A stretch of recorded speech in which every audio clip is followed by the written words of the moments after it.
ትላንትና እቺ የሞቢል ሙሎንጌል ከጳውሎስ ጋር ያለችው ሞቢል ሞንጌል ማለት በሺ የሚቆጠር ነው አባላቷ።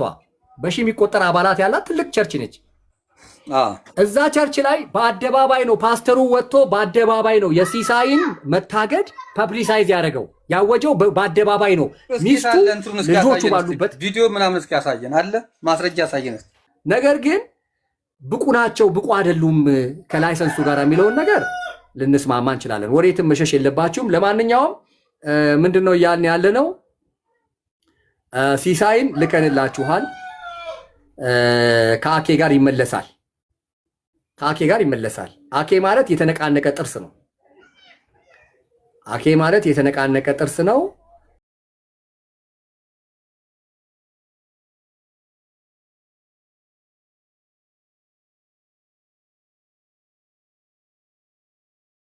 እንኳን እኔ ፖስት ላይ ነበር ሀብታሙ ታሰረ ብዬ ፖስት ሳደርግ እንኳን ታሰረ ያሉ ከ500 በላይ ሰዎች አሉ። ኮሜንቶች አምጥቼ ማንበብ እችላለሁ።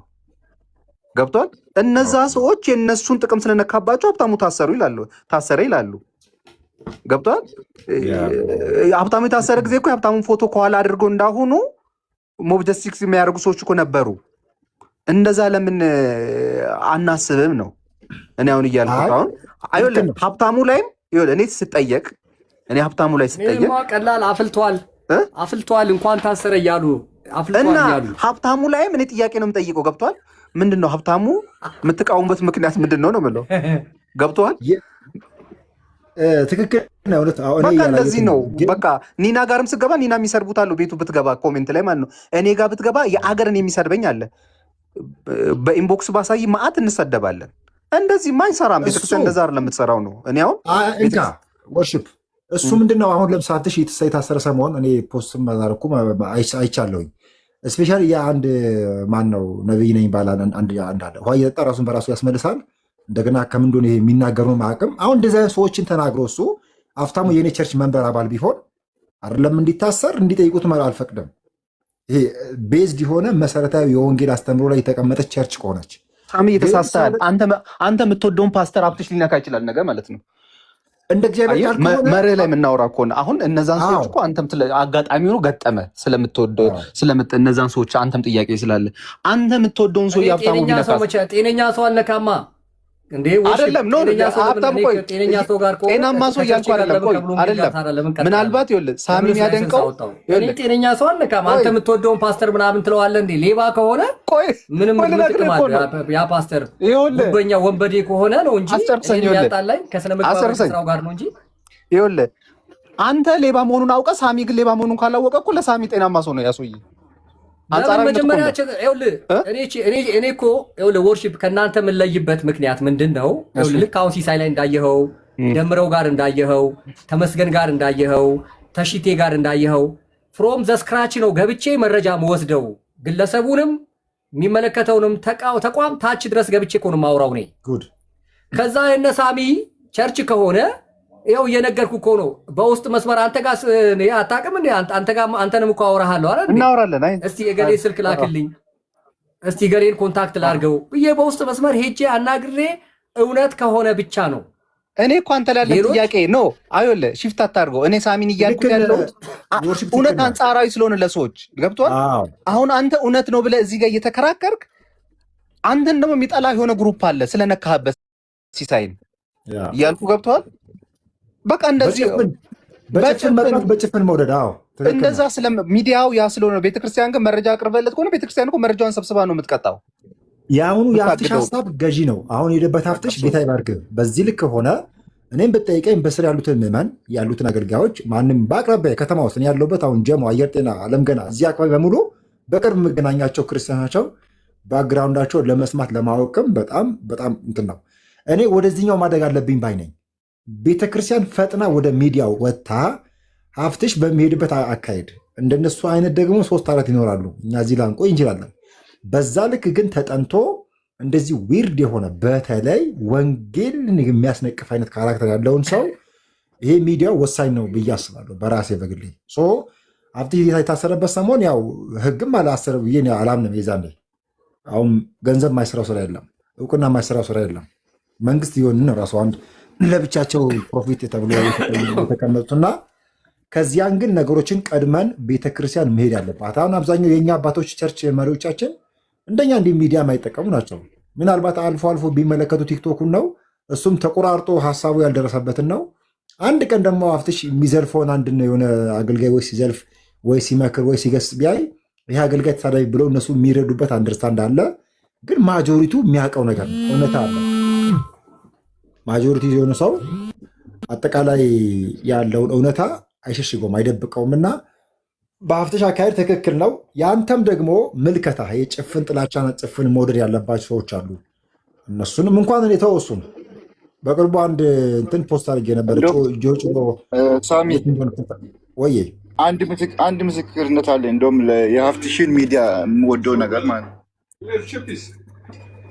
ሀፍትሽ እኮ ሳይለይ ነው ማለት ሳይለይ ማንንም ስህተት ካገኘ ይመታል ማንንም። ግን ሌሎቹ እንዳየነው ሚዲያ ላይ ልክ እንደሱ የሚሰሩ ሰዎች ሚዲያ ላይ አሁን ባለፈው እንዳየነው አቤል አቡና አማኒን ይህንን የመሰለውን አማኒን ከጎኑ ይዞ ይህንን ጉዱን የያዘውን አማኒን ከጎኑ ይዞ ትክክል ነው እያለ ሌሎችን ሲቃወም ነበር።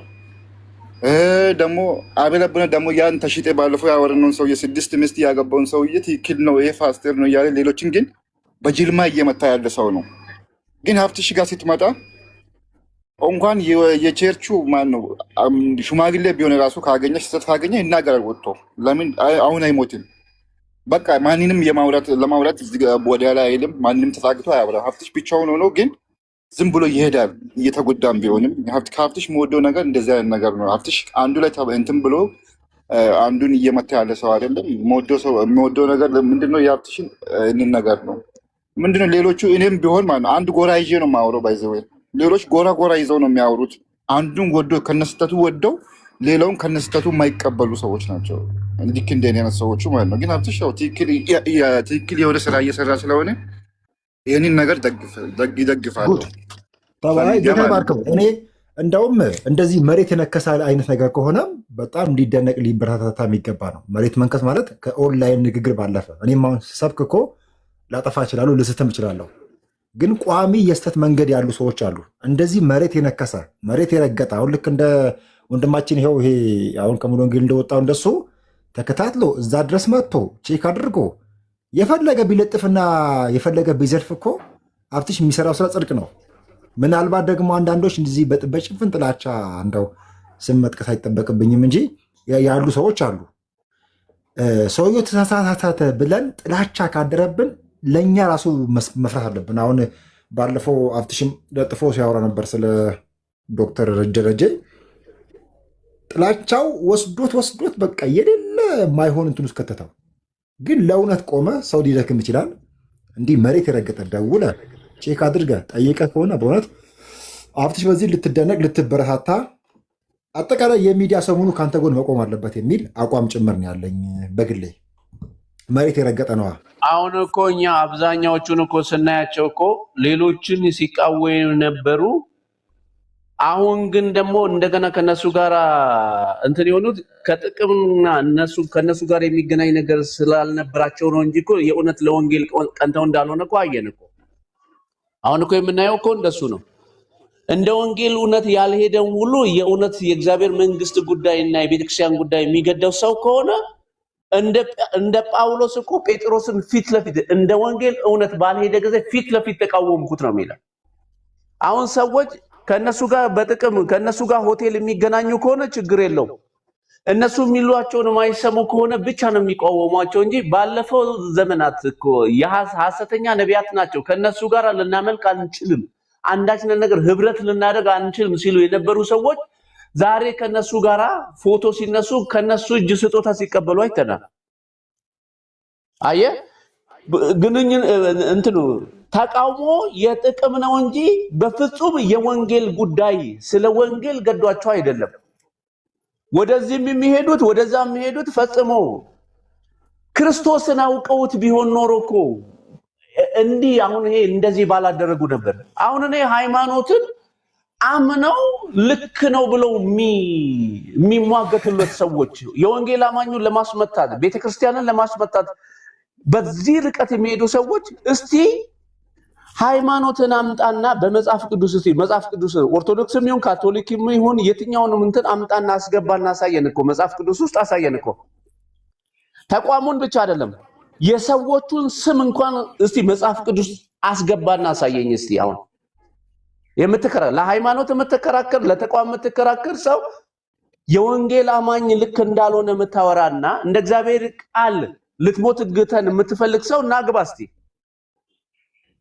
ብዙ ሐዘን የማያቋርጥ ጭንቀት እኮ በልብ ያለብኝ በክርስቶስ ሆኜ እውነትን እናገራለሁ አልዋሽም ሕሊናዬ በመንፈስ ቅዱስ ይመሰክርልኛል በስጋ ዘመዶቼ ስለሆነ እኮ ስለ ወንድሞቼ ከክርስቶስ ተለይቼ እኔ ራሴ የተረገምኩ እንደሆነ ጸልይ ነበር እነሱም እስራኤላውያን ናቸው ልጅነትና ክብር ኪዳንም የሕግ መሰጠት የመቅደስ ሥርዓት የተስፋው ቃል ለነሱ ናቸው አባቶች ለነሱ ከነሱ ክርስቶስ በስጋ መጣ እሱም ከሁሉ በላይ ሆኖ ለዘላለም የተባረከ አምላክ ነው ልጅነትና ኪዳን የሕግ መሰጠት የመቅደስ ሥርዓት የተሰጠው ለአይሁድ ነው ለእስራኤል ነው እነዚህ የተሰጣቸው ሰዎች ሁለተኛ ቆሮንቶስ ምዕራፍ 3 ላይ እጃቸው ላይ እንደተሻረ ዕብራውያን ምዕራፍ 8 እና 9 ስታነብ ስለነዚህ ነገሮች እንኳን በፍጹም ልናወራ እንኳን ልንናገር አንችልም ብሎ የተቀበሉት ራሳቸው እጃቸው ላይ ተሽሮ ያለ የመቅደስ ሥርዓት አለኝ ብሎ አንድ ተቋም እንትን የሚል ከሆነ ከእግዚአብሔር ቃል ተቃርኖ ነው ያለው ሮሜ ምዕራፍ 9 ላይ የተሰጣቸው ሰዎች አሉ እንደገና ደግሞ ራሳችንን ልናመሰግን እንጀምራለን ወይንስ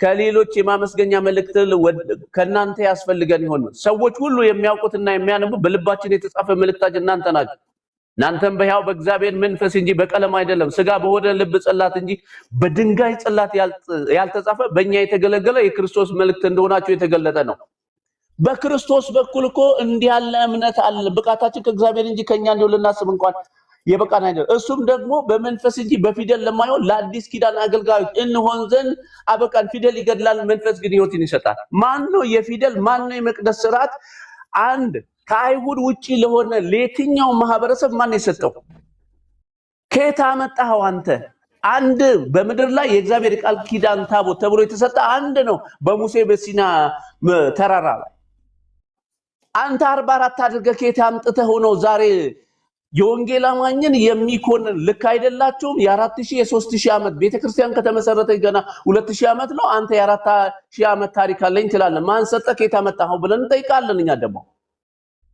ታየ ያልተሰጣቸው የኔ ነው የሚሉ የተሰጠውን የአዲስ ኪዳን የመንፈስ አገልግሎት የማይቀበሉ ብሉይ ኪዳንም አዲስ ኪዳንም ያልሆነ በብልሃት የተፈጠረ ተረት መጨረሻ የሌለው የትውልዶች ታሪክ የአጋንን ትምህርት ይዘ በሰፊው የጥፋት ጎዳና ህዝብን ወደ ሲኦል ካንተ የባሰ ሁለት እጥፍ የገሃነም ልጅ አድርገው እየነዳው እያለ መተህ ተቋሜ እንትኔ ፊደል ቀርጻ እንትን ቀርጻ ሲጀመር ቋንቋን ፊደልም የመጣው ባለመታዘዝ ዘፍጥረት 11 ላይ ኑ ለስማችን ማስጠሪያ የሚሆን ወደ ሰማይ የሚደርስ ህንጻ እንስራ ባሉ ጊዜ እኮ ነው አንዱን እንዳይሰማው ቋንቋን እንደባልቅ ያለ ጽሁፍም እኮ ማንም የትኛው በምድር ላይ ያለ የሚጽፈው ጽሁፍ ውስጡ ስለነበረ ነው ቋንቋው እንጂ በጽድቅ የመጣ ቋንቋ ኖሮ አይደለም በኃጢያት በመጣ ቋንቋ ዛሬ ምትገድልለትም ምትሞትለትም በጽድቅ የመጣ ነገር አይደለም ምን ያገናኘዋል እስቲ የመሪዎቹን ስም ሊቃነ ጳጳስ ሊቀ ትጉሃን ሊቀ መምህራን ሊቃነ ጳጳስ የሚል ቺፍ ሺፐርድ የሚል የእረኞች አለቃ የሚል ለሰው የተሰጠ ኦፊስ አለ ቆይ አንተ እሱ እኮ ትክክል ነህ ይሄ ምን ወሰደ አንድ ጊዜ ቆይ ለሰው ለምሳሌ አንደኛ ጴጥሮስ ምዕራፍ 5 ቁጥር 4 ላይ የእረኞች አለቃ በሚገለጥበት ጊዜ ብድራትን ትቀበላላችሁ ቺፍ ሺፐርድ ማስተር ረቡኒ መምህር የሚል ስም ለኢየሱስ እንጂ ለሆነ ቄስ የተሰጠ አለ ምን አንድ ከመጽሐፍ ቅዱስ የሆነ ነገር ታመጣልኛለህ እውነት መንገድ ህይወት የሆነው ክርስቶስ እነሱ እንዳይኖሩ ሞት ስለከለከላቸው ካህናት የሆኑት እጅግ ብዙ ናቸው እሱ ግን ለዘላለም የሚኖር ስለሆነ የማይለወጥ ክህነት አለው በእርሱ ወደ እግዚአብሔር የሚመጡትን ፈጽሞ ሊያድናቸው ይችላል ስለነሱ ሊያማልድ ዘወትር በሕይወት ይኖራል ከሰው መካከል ተመርጦ ለእግዚአብሔር በሆነው ነገር ስለሰው የተሾመ እንደ መልከጼዴቅ ሹመት እግዚአብሔር የማለለት ሊቀ ካህን መካከለኛ ያለ ራሳቸው ይዳኑ አይዳኑ የማይታወቁ ሰዎች የሆነች ሴትዮና የሆነ ሰውዬ ይዘህ መተህ ፍጡራን መካከለኛ ናቸው ብለህ ሰውን እሳት ወደማይጠፋ ትሉ ወደማይሞት ወደ ገሃነም እየነዳኸው ምንድነው የምትከራከርበት ጉዳይና ልክ ነው የምትልበት ጉዳይ ነገረኝ እስኪ ማንንም መጥቶ ይሞግተኝ እስኪ መከራከሪያም የላቸውም እንጂ ይሄ ስርዓትና ደንብ ህግ የሰው ልጅ ይፈልጋል በተፈጥሮ አሁን 44 ብትል እንኳን 44 አንድም እኮ የለም ስለ ታቦት ያለፈ ነገር ነው መጽሐፉት በደንብ ተቋሙ ላይ የሚደረገው ነገር አንዱን እስቲ መጽሐፍ ቅዱስ የሚያደርግልኝ መጽሐፍ ቅዱስ የሚያደርግልኝ ሰው ይምጣ አንዱን ነው ምንም ቅዳሴ በለው ምንም ቅዳሴ አሁን መጽሐፍ ቅዱሳዊ ነው የሚቀድሰውና የሚቀደሱት ከአንድ ናቸው እኔን ስለነሱ ራሴን እቀድሳለሁ የሚቀድሰው እሱ ነው የምንቀደስ የምናምነው ነን አንተ ሰው በማያውቀው ቋንቋ ለሊት በተኛንበት 10 ሰዓት ተነስተ በማይክሮፎን የምትጮኸው ቅዳሴ መጽሐፍ ቅዱሳዊ ነው ወይ እንጠይቃለን አንድ መጽሐፍ ቅዱሳዊ የሆነ ነገር የሌለውን ተቋም ጥንቆላ ጥበብ ነው ብሎ የሚያምን ከቆሎ ተማሪ ጀምሮ ዲያቆንም ቄሱም ቆሞሱም መርጌታው ጳጳሱ ፈጽሞ ከእግዚአብሔር ያልሆነ ስም ለጠፋ መተህ እዚህ ህዝብ ታደናብረ ምን አድርጓችሁ ነው ይሄ ህዝብ የአገሬ ኢትዮጵያ ንቃ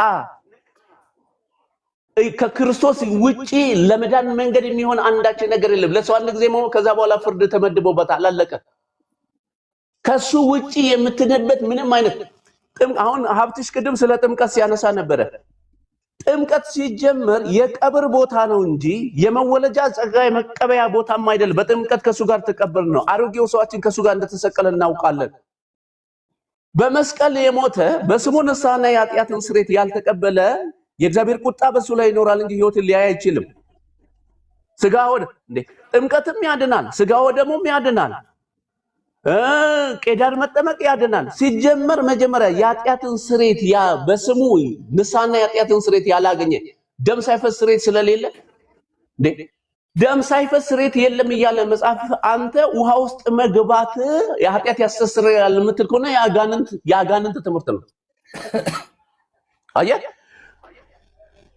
መጀመሪያውኑ ኃጢአቱ ያልተሰረየለት ሰው እንዴት ነው ከክርስቶስ ጋር ህብረት የሚያደርገው ሰው ሳይሞት ይቀበራል እንዴ አሮጌው ሰው እኮ በመስቀል ላይ ሲሞት ነው በጥምቀት የሚቀበረው አየ የሞተስ ከኃጢአቱ ጸድቋል የጸደቀ ሰው ነው የሚጠመቀው የሚቀበረው እንጂ አሮጌውን ሰው ውሃ ውስጥ ጨምረው ኑሮን ይቀጥላል የሚል ትምህርት የትኛው ሐዋርያ ያላስተማረ ይሄ እኮ የዘላለም ጉዳይ እኮ ነው ይሄ ፖለቲካ ፓርቲ አይደለም እኮ ይሄ እኮ ዘላለምን የሚወስን ነገር ነው የመብላትና የመጠጣት ጉዳይ አይደለም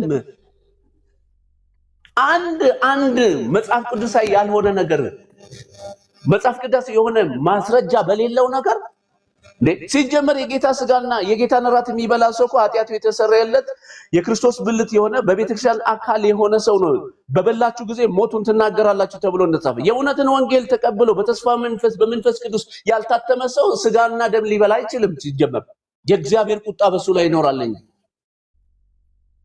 አየ የህይወት ጉዳይ አንተ ለመኪና ፈረንጅ ሲጋራ ያጨሰ ለሰራው ለቆርቆሮ ለመኪና ኢንሹራንስ ገብተ እንዴት ነው ስለ ዘላለም ህይወት ትንሽ ግድ ማይል ለብዙ ነገር ዋጋ ከፍለ ለመብላት ብዙ ዋጋ እየከፈል ብዙ መጽሐፍት የማይጠቅም ነገር እያነበብከና ሚዲያ ላይ ተጠደየዋልክ እንዴት ነው ለእግዚአብሔር ቃል ጊዜ ማይኖር እንግዲህ እምነት ከመስማት መስማት በእግዚአብሔር ነው አንድ ሰው አመንኩ ሲል አመንኩ ስለዚህ ተናገር ማን ነው የእምነት መንፈስ ስላለና ምናምን ስለዚህ እንናገር ማን ነው የሚናገር ቢኖር ደግሞ እንደ እግዚአብሔር ቃል ይናገር እንደ እግዚአብሔር ቃል ማትናገር ከሆነ ሲጀመር እምነትም የለም ተቋም ሊኖር ይችላል የዛሬ 2000 ዓመት እኮ እምነት ይሄ ሃይማኖትን ካታጎሪ ቢሰጠው ጻፎችና ፈሪሳውያን ክርስቶስና ደቀ መዛሙርቱ ከዛ አዛብ ዛሬ 5000 እና 4000 የደረሰ ሰይጣን እንደ ባንክ ብራንች የከፈተው ሐሰተኛና የሐሰት አባት ስለሆነ የአጋንንት ትምህርት እያደመጡ የጠፉ ሰዎች ባህሪ ስለ እየተገለጠ ያያየን ያለና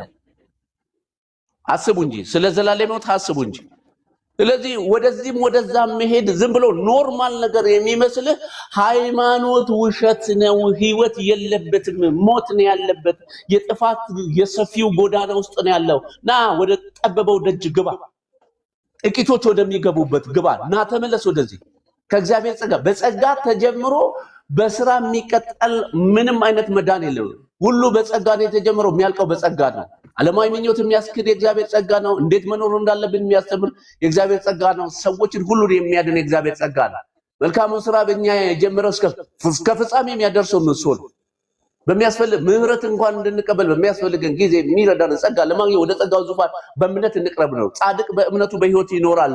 ወደ ኋላ ቢያፈገፍግ ነፍሴ በሱ ደስ አይላትም። ከእምነት ውጪ ወደ እግዚአብሔር የሚደርስ ለሚያምኑት ዋጋ እንደሚሰጥ ያምን ዘንድ ያስፈልገዋል። ያለ እምነት እግዚአብሔርን ደስ ማሰኘት አይቻልም። ከእምነት ውጪ የሚሆን አካላዊ ዓለም ላይ ፍጥረታዊ ሰው አንዳች ነገር በማድረግ እግዚአብሔር የሚቀበለው አንዳች ነገር የለም። በሕግና በነቢያት የተመሰከረለት የእግዚአብሔር ጽድቅ ያለ ሕግ ተገልጧል። እሱም በኢየሱስ ክርስቶስ ቤዛነት በማመን የሚገኝ ጽድቅ ነው። አለቀ። ከዛ ውጪ ምንም ነገር ብታወራ ያጋንን ትምህርት ነው። እሱ ወደ እግዚአብሔር አያደርስም። ተባረኩ። ስለተሰጠኝ እድል እግዚአብሔር አመሰግናለሁ። እናንተም ተባረኩልኝ። ጸጋ ይብዛላችሁ። እግዚአብሔር ኢትዮጵያና ሕዝቦቿን ያስብ ይባርክ። ቴንክ ዩ። እንደዚህ ትንሽ ደቂቃ ረዘም አድርጌ የሰጠሁት ምክንያቱ ምንድን ነው? የኔ ፔጅ በልዩነት ያው ስለሚታወቅ ነው። የወንጌል ፔጅ ነው። ሐሰተኛ ነቢያት፣ ሐሰተኛ ምናምኖችን ብቻ ሳይሆን ኦርቶዶክሶች ያው ወንጌል መስማት አለባቸው ብዬ ማመን ነኝ። ኦርቶዶክሶች ወንጌል መሰበክ አለበት፣ ወንጌል ሊነገራቸው ይገባል ብዬ ማመን ነኝ። ለሙስሊሞች ወንጌል ሊሰበክላቸው ይገባል፣ በወንጌል ሊያምኑ ይገባል ብዬ ማመን ነኝ። ስለዚህ ሐሰተኞችን ስለተቃወምን እዚህ ገብታችሁ ተቀላቅላችሁ ያው የግድ ወንጌል አማኝ መምሰል የለባችሁም። ልዩነቱ በግልጽ መታወቅ አለበት። ለዛ ነው ለኦርቶዶክሶች፣ ለሁሉም፣ ለሙስሊሞች፣ ሌላም ካለ ወንጌልን እንድንሰብክ ስለታዘዝን ወንጌልን እንሰብካለን። ምንም በዚህ ጉዳይ ድርድር የለም። ከዛ በተረፈ ግን በዋነኛነት ትኩረት የሚያደርገው የኔ ውስጥ ላይ ስለሆነ ነው። የውስጥ ጉዳያችን ላይ ትኩረት ስለሚያደርግ ነው እንጂ ውጭውም ላይ አይሰራም፣ ውጭውም ላይ ተዘናግቷል ማለት አይደለም። ግን ውስጥ ሁልጊዜ ያው መቼም ንብ ወደ ቀፎ እንዲገባ ቀፎ መቼም ያው ማማር አለበት፣ ቀፎ በደንብ መስተካከል አለበት እና ለዛ ነው እኛ እግዚአብሔር ካስቀመጠን ፖዚሽን በታች ወርደናል። በተሰጠን ልክ እየተንቀሳቀስን አይደለም። የእግዚአብሔር ውለታ ተረስቷል የሚል አቋም ስላለኝ ነው ውስጥ ላይ ያለሁትና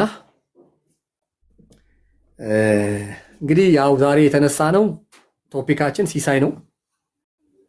ሲሳይ ወንጌል የሚሰበክላቸውና ወንጌል ሊሰበክላቸው የሚገባቸውን የሃይማኖት ተቋም ውስጥ ድነዋል ብሎ የተናገረ ሰው ነው። ቃል በቃል ድነዋል። እሱ ብቻ አይደለም፣ አቤል አቡናም ቪዲዮን አስቀምጫለሁ። አቤል አቡና የሚባልም አንድ የአቡጊዳ ሽፍታ እሱም ድነዋል፣ ኦርቶዶክሶች ድነዋል ያሉ ናቸው። እኛ ደግሞ አልዳኑም ነው። እንኳን እነሱ እኛ ጋር ራሱ ችግር ተፈጥሮብናል እያለ ነው። እኛ ራሱ ድነናል የምንል የወንጌል አማኝነን የምንል እኛ ጋር ራሱ ያልዳኑ ሰዎችን ድነዋል እየተባሉ ነብይ ነው፣ ሐዋርያ ነው፣ ፓስተር ነው፣ ዘማሪ ነው ምናምን እየተባል እኛ ራሱ ስቃይ ውስጥ ገብተናል እያልን ነው። እንኳን ኦርቶዶክስ ቤት ያለ ሙስሊም ቤት ያለው ድነዋል ልንል ቀርቶ እና ቢድኑማ ከኛ ጋር ምን ያጋጫቸዋል? ምንስ የሚያለያያቸው ነገር አለ? መጽሐፍ ቅዱስ ይሆን ነበር መመሪያችን። ስለዚህ እነሱ ወንጌል መሰበኩ እንዳለ ነው። ምንም ይሄ በቃ እየመረረ የሚነገር እውነት ነው። አልዳናችሁ፣ የመዳንን ወንጌል እንሰብካለን፣ እናስተምራለን። ይሄ ልዩነታችን ተጠብቆ ድንጋይ ሳንወራወር በሐሳብ ተከራክረን ግን ያው የወንጌል አማኝ ዛሬ ወደ 35-40 ሚሊዮን አካባቢ ደርሷል። ስለዚህ ጥራቱ ላይ ነው አሁን ችግር። ጥራቱ ላይ ግን ችግር ገጥሞናል፣ ችግር ተፈጥሮብናል ጥራቱ ላይ። ስለዚህ የሀብትሽ ቦረና ፔጅ የዩኒቨርሳል ሚዲያ ጥናት ላይ ነው አሁን ለመስራት እየወረደ ያለው። የእናቱ ልጅ የአባቱ ልጅ የሚባል ነገር የለም። ለወንጌል እውነት እንደሚገባ ማይኖር ከሆነ ይመከራል፣ ይገሰጻል።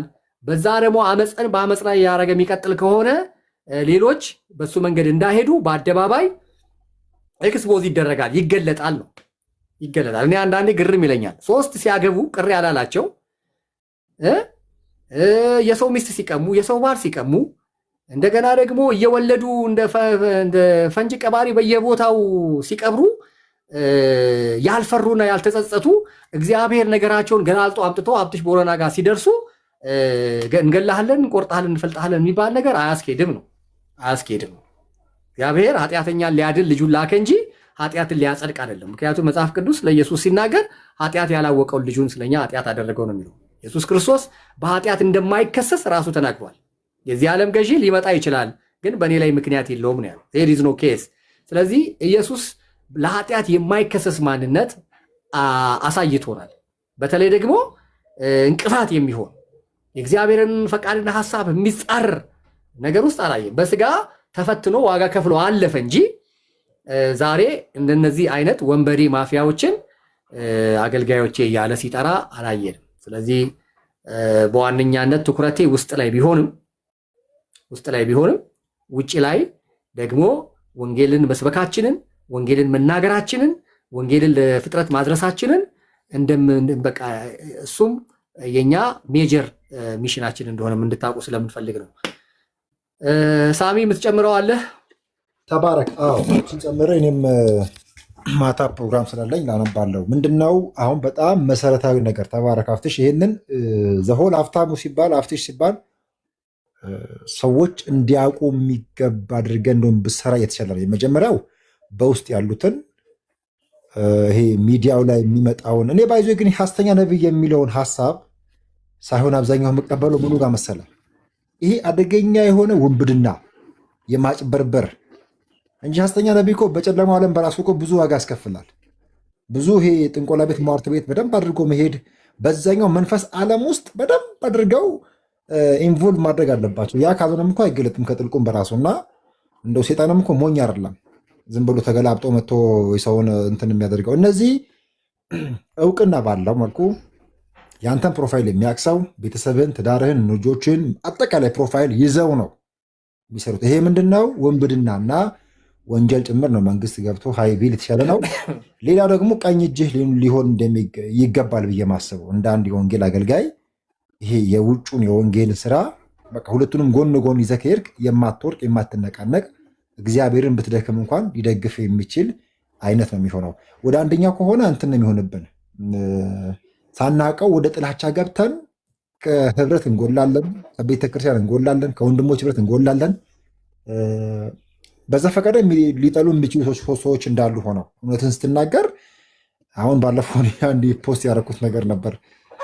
የ100 ቢሊዮን አጻጻፉ ራሱ የኢትዮጵያ በጀት በሙሉ ያንን ቁጥር አይሞላው። ያንን ስንጽፍ አብዛኛው አይተው ዝም አሉ። ከዚህ ቀደም ስታች ተው ነብይን በዚህ ልክ አትተች ብለው ያንን በውስጥ መስመር ጻፉልኝ። አንዳንድም አውቃቸው ትልልቅ ሰዎች የምንላቸው አንተ ነብይ አገልጋይ ሆነህ እንዴት ትተቻለህ ምናምን ነገር አሉ። አትሊስት እነኚህ ሰዎች ጤናማ የሆነ መሰረት የላቸውም። እነሱ የሚጠቅማቸው ነገር ይገኝ እንጂ ሰውን ከመግደል ከማረድም ከማጥፋትም በፍጹም ምንም ነገር ሊመለሱ የማይችሉ ሰዎች ናቸው። ሁለቱንም ማድረግህ በጣም የተሻለ ነው። የወንጌል ተልእኮን በአንድ ጎን ደግሞ የሐሰትን እንትን። ምክንያቱም እኛም እነሱን ሀያልን ብለን ወደኋላ ባክ እንዳናደርግ ጥላቻ ውስጣችን ውስጥ እንዳይገባ መንፈስ ቅዱስ ይጠብቀን።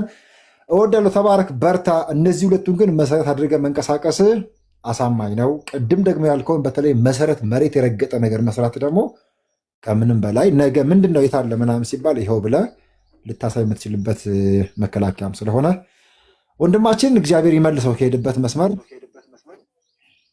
ቃሎት ያሰማልን። አፍትጌ ተባረክልኝ። ኒና አለ ሀሳብ ኒናም ሀሳብ መጨመር ትችላለህ። ያው ምሳ ሰዓት ስለሆነ ምሳ ጋባዥ ባይኖርም ያው ቤት ያፈራውን እንበላለን።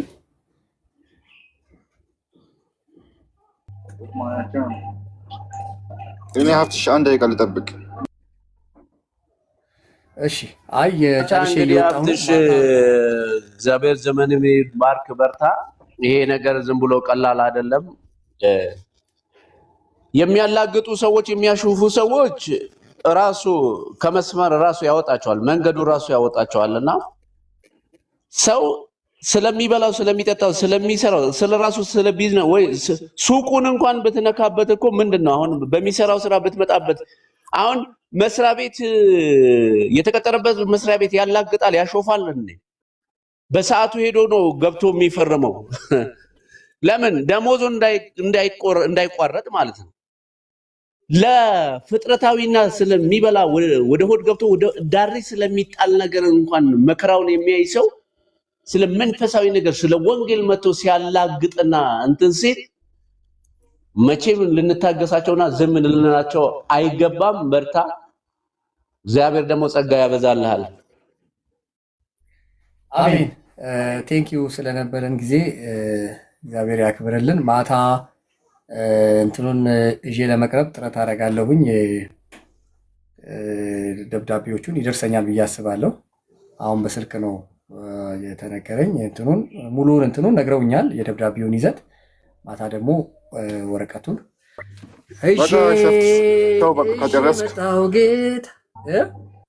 ከጨረስክ ያው እንግዲህ ጨርሳል እንዴ? ላይቭ ልወጣ ነው። ቀጥል አንተ ሀሳብህን። ያው ምሳ ልበላ ልወጣ ስለሆነ ነው፣ ለምሳ ነው እንጂ ኬኩ የት አለ? ኬኩ ራሱ ኬኩ አንተ ኬኩ የሚለውን ስም ቀይረው እና ሌላ ይዘናል። ኢልሙ አለ፣ የአሜሪካ ኢልሙ አለው፣ ሎጎ አድርጎታል። ሌላ ይዘና ኬኩ የሚለውን ቀይረ ይዘና። ደግሞ ያኛው ስማ የታገደውን ዲያቆን ነው ቄስ ለጥፋ አይቻለሁ። አንሳ እሱን የታገደውን ቄስ አንሳው። ሀብትሽ ቦረና አንሳ፣ ያንን እንትን አንሳ፣ ኬኩ አንሳ። ያን የታገደ ምናምን ያልከውን ዲያቆን ነው ቄስ ሆዬ አንሳ ፎቶውን። ጀግና እኮ ነህ አንተ። እኔ እኮ አንተ እኮ ደስ የምትለኝ የሀቅ ሰው ነህ፣ የእውነት ሰው ነህ። ሲሳይ ናግባ፣ ሲሳይ መጥቷል። እኔ ኬኩ አንተ ሲሳይ ለሶስት እናውራ እና ሲስ ናግባ። ራሱን አይወድም የሰው ፎቶ የሚያደርግ ምን አድርጎ ነው? የትኛው ገብርኤል ላይ ነው ሄደው? ብስራተ ገብርኤል ከሆነ ሰፈሬ ነው እሱ። ና ሲስ ሀብትዬ ሀብትሽን እንኳን አደረሰ በሉ ማለቴ ሲሶን እንኳን አደረሰ በላፍቴ ሲስ ናግባ። ብስራተ ገብርኤል ነው ሰፈሬ ነው። ና የኛ ሰው ነው፣ በእናትህ ሲስ የኛ ሰው ነው። የኛ ሰው ከደማስቆ ይላል። እኔ ደብዳቤሽ አመጣለሁ፣ ማታ አመጣለሁ ብያለሁ። አንተ ይኸው ደብዳቤውን አምጣ ይላል። ባለ ጉዳይ ነው አይደለ? ሲስ አስገባው። ናግባ ሲዬ ና ናግባ። እኔ እከላከልልሃለሁ እንዴ። ሄዶ የውሳኔውን ግልባጭ መውሰድ አይችልም እንዴ? ኬኩ የምን ግልባጭ? የገዳውን ትላንት የታገደበት ቸርች የምን ገዳ? አንድ እኮ ተራ ሰው እኮ ነው እሱ። ተራ ሰው እኮ ነው። ተራ ሰው አይደለም። አይ ተራ ሰው አይደለም። ኧረ በህግ አምላክ ታዲያ ፓስተር ነው ተራ ሲሳይ ኬኩ። አይ ይኸውልህ በእኛ በወንጌል አማኞች ተራ ሰው የሚባለው ሳይጠመቅ በፊት የነበረ ሰው ነው። ሳይጠመቅ በፊት የነበረ ምዕመን ይባላል። ታዲያ እያንዳንዱን ሰው አሁን በደብዳቤ ታግዳለች። አሁን የእናንተ ቸርች እንዴ ምን እያልከኝ አይነት አለው። አሁን ሲሳይ እኮ ሚዲያ ተጠቃሚ ነው። ኬኩ ሚዲያው እኮ የራሱ እኮ ነው እኮ ሚዲያው እኮ የራሱ ነው። ለፍቶ እንደዛ የሚባል ነገር የለም። አንተ ቸርች ውስጥ ሆነ የጌታን እራት ቅዱስ ቁርባን እየወሰድክ የራስ ሚናምና የሚባል ነገር ምዕመን የሚባል ነገር እኮ የለም። የእኛን ቸርች እንትኑን ማወቅ አለብህ መጀመሪያ፣ ስርዓቱን ማወቅ አለብህ እኮ ኬኩ። ኃላፊነቱ ራሱ በቂ አይደለም እንዴ? ኃላፊነቱ እዛ ጋር አንድ የዛ ቸርች አባል መሆን ራሱ እኮ በቂ እኮ ነው ለመታገድ። የምን ሚዲያ እንደዚህ አይነት ቀልድ የለም ኬኩ። እኛ እናንተ ጋር አይደለም። አሁን እናንተ ጋር አንድ ሰው አግብቶ ቢፈታ ከምን ታግደዋለህ? ከምንም አታግደውም። እኛ ግን ከቤተክርስቲያን ይታገዳል። እኛ ጋር ማን እንደ ተሽቴ በየትኛው ህግ ነው? ተሽቴ ለምን ተባረረ? በየትኛው ህግ ነው? እንደዛ ነው የእናንተ በመጽሐፍ ቅዱስ ነዋ። ኬኩ መጽሐፍ ቅዱስ ላይ እኮ እንደዛ ይላል። ማቴዎስ አግዱት ይላል። 18 ላይ እኮ እንደዛ ይላል። አግዱት ይላል። አዎ አግዱት፣ ከቸርች አባሩት ይላል። የሚገርም ነገር። ኧረ አንተ ሰው እየተው ዝም ብለህ ማን ነገር ለምን ትቀባጥራለህ? የምሬን ነው ኬኩ። ይኸው እያወጣሁልን የምሬን እኮ ነው። አባሩት ከቸርች ይላል። አሳይኝ እስኪ አውጣና።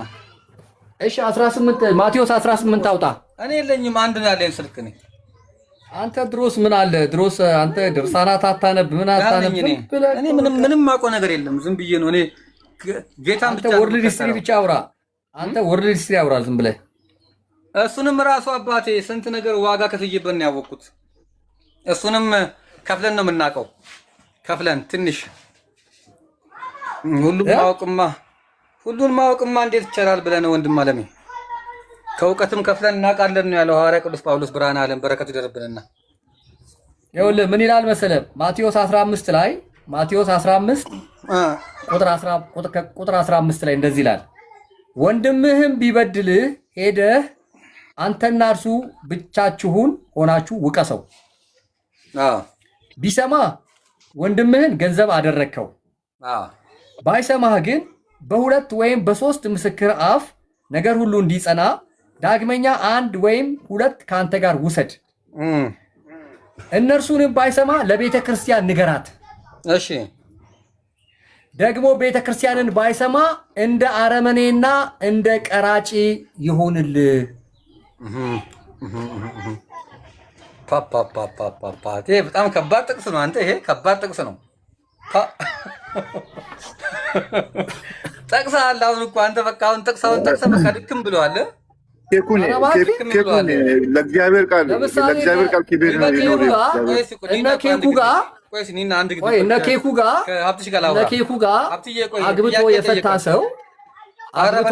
ሰው እነ ኬኩ ጋር በፍርድ ቤት ነው እንጂ በቤተ ክርስቲያን አይዳኝም። አግብቶ የፈታ አራብትሽ ቆናት ወደኛ ጋር ትሩጥ። መጀመሪያ የራስን አማስል እስቲ።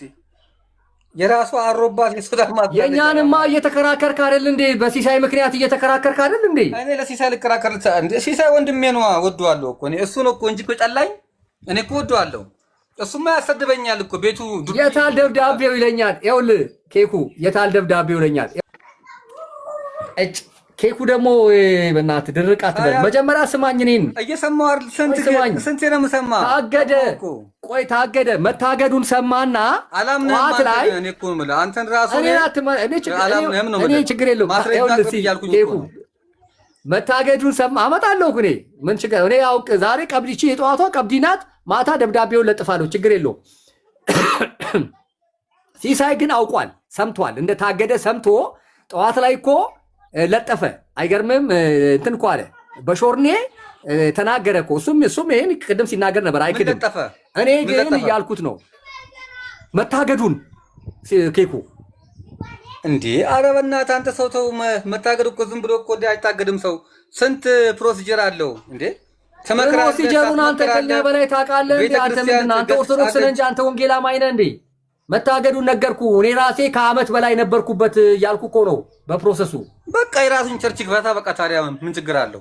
የራሱን ቸርች ለምን ይከፍታል? ከአኬ ጋር ነው የሚከፍቱት። እኔ ሀብትሽ ምን አለኝ በለኝ ኬኩ።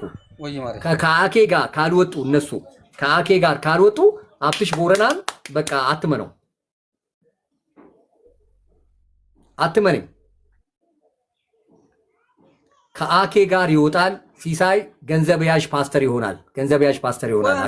አኬ ለምን ትላለህ? ይሄ አኬ አንተን ምንድነው ግን ያደረገ? ቆይ አንተ ምንድነው አኬ የምትለው? በጣም ሄዴ ሆኖብሃል እንዴ ሀብትሽ? ራስ ምታት ሆኖብሃል እንዴ አኬ? እኔ በጣም ነው የምወደው አኬንና ጋዲሳን በጣም ነው የምወዳቸው። አቅም እሱ አንተ አኬንና ጋዲሳን በጣም ነው የምወዳቸው። አዎ ልክ ነው፣ ተወዳጅ ናቸው እንደ ሀብትዬ፣ ሁለቱም ተወዳጅ ናቸው። ግን አሁን ስለ ሲሳይ አሁን ከአኬ ጋር ነው የሚወጣው ጠዋትም ማታም። ምን ሆነ ነው? የአኬ ቡዳ በልተዋል እንዴ?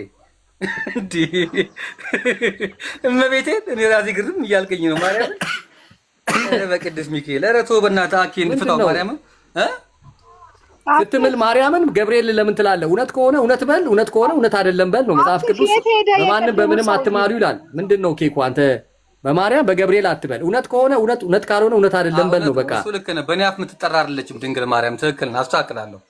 በእኔ በቆሻሻው አፍ፣ በእኔ በወራዳው አፍ የምትጠራ አይደለችም እናቴ፣ የጌታ እናት ወላዲተ አምላክ። ትክክል ነህ፣ አስተካክላለሁ። አንዳንድ ጊዜ ጥሩ ጥሩ ነገር እኮ ትናገራለህ። በእውነት እግዚአብሔር ይባርክ።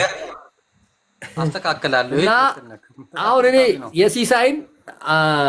የሲሳይን እስኪ አንተም የህግ ሰው ነህ ምከረው። ሂድና ትላንትና አግዳችሁኛል፣ አውግዛችሁኛል።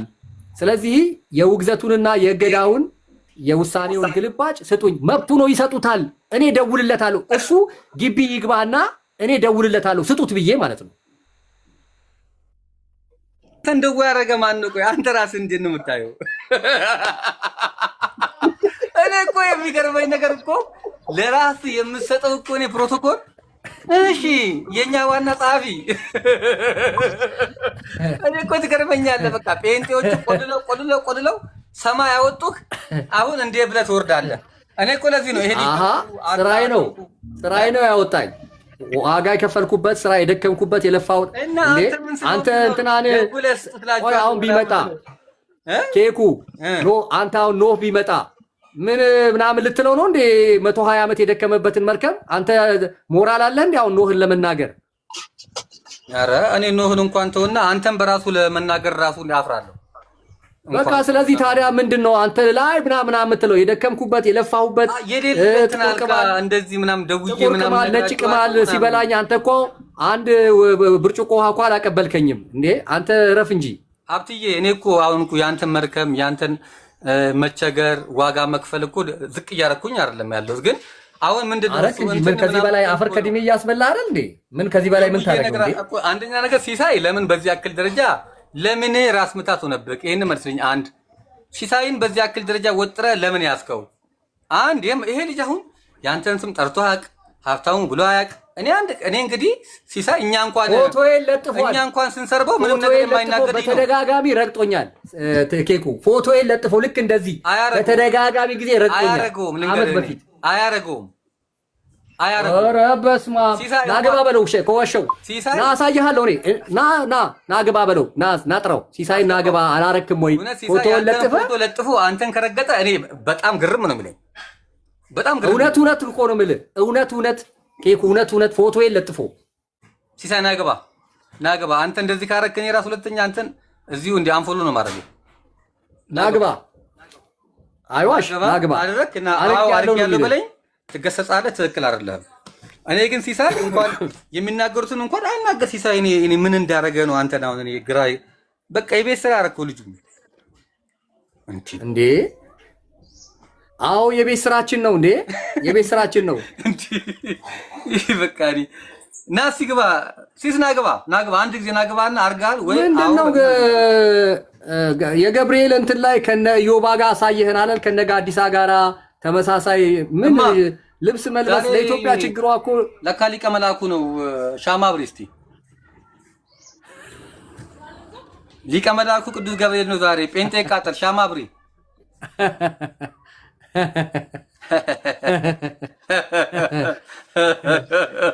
ሊቀ መላኩ ደራሽ አባቴ አረ ደራሽተው እግዚአብሔር ነው። አረ በኢየሱስም አረ የጌታን ውለታ እንደዚህ ቅርጥፍ አድርጋ አትብላ። እረኛችን ተብሎ የተጻፈው ኢየሱስ ነው። አረ ኬኩ እረኛችን ኢየሱስ ነው። እውነተኛ የበጎች እረኛ። አንተ ሲሳይ ከሱ ጋር አውራኸው ያለ ደብዳቤው ለምን ታወራለህ? ደብዳቤውን ለምን አታመጣም? ሲሶ ቆይ እንትን ሀብትሽ ቦረናን ፎቶ ለጥፈህ ረግጠሃል አንተ ሀብትሽን እንዴ? እንዳትዋሽ ኬኩ ምን የሚለጠፍ ነገር አለውና ነው የምለጥፈው? በእናትህ እንዳትዋሽ። በቃ ለዚህ ነው ያልኩህ። ሲሳይ ለምን ትዋሻለህ? እኔ ፎቶውን አመጣለሁ ለጥፈህ አንተ ፔጅ። ኧረ ሲሳይ ለምን ትዋሻለህ? ምንም እኮ ኬኩ ምን ያደርግሃል? ምንም አያደርግህም። ህሊናህን ለምን ትዋሻለህ? ምን ችግር አለው? እኔ አያከፋኝ ታውቃለህ። አሁን አንተ ሲሳይ ቢረግጥ ኖሮ የሚረግጠኝ እኔን ነው የሚረግጠኝ። ልንገርህ እንደዛ ሲሄድበት ወመረኝ ኬኩ መነኝ ፎቶዬን ለጥፎ በተደጋጋሚ እንደዚህ ፎቶዬን ለጥፎ ረግጦ እኔ እኮ የሚከፋኝ ምናምን አይደለሁም። እኔ የሚከፋኝ የሚቀየ ምናምን እሺ። አሁን ሲሳይሽ መልስ ይሄንን ሻርጋል መልስ ላይደርሱብኝ በጣም በከፍታ ላይ የምንቀሳቀስ ሰው ነኝ። በምን ተገናኝተን ላይ ተንጠራርተው ላይደርሱብኝ እኔ ሰው ለጥፌ ኧረ ተው ሀብታሙ ኧረ ተው ኧረ ሲሳይ ኧረ በኢየሱስ ስም አዎ አንተ ቤት ፎቶዬን ለጥፈ ኧረ ሲሳይ ኧረ ውሸት በእግዚአብሔር ኧረ ተው ሲሳይ እንዴ ማምጣት እችላለሁኝ እኮ አንተ ቤት ፎቶዬ ተለጥፎ የተረገጥኩበትን ፎቶ ማምጣት ይችላል። ኢትስ ኦኬ። እኔ እሱ ቅር አይለኝም አቦ።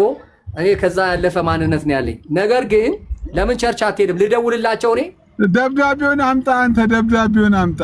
ልደውልላቸውና አንተ ምንድነው? ውጣ ከገብርኤል በቃ ውጣ። ከቸርች ውጣ በቃ ከገብርኤል ውጣና ሂድ ወደ ሂድ ከገብርኤል ውጣ አሁን በቃ።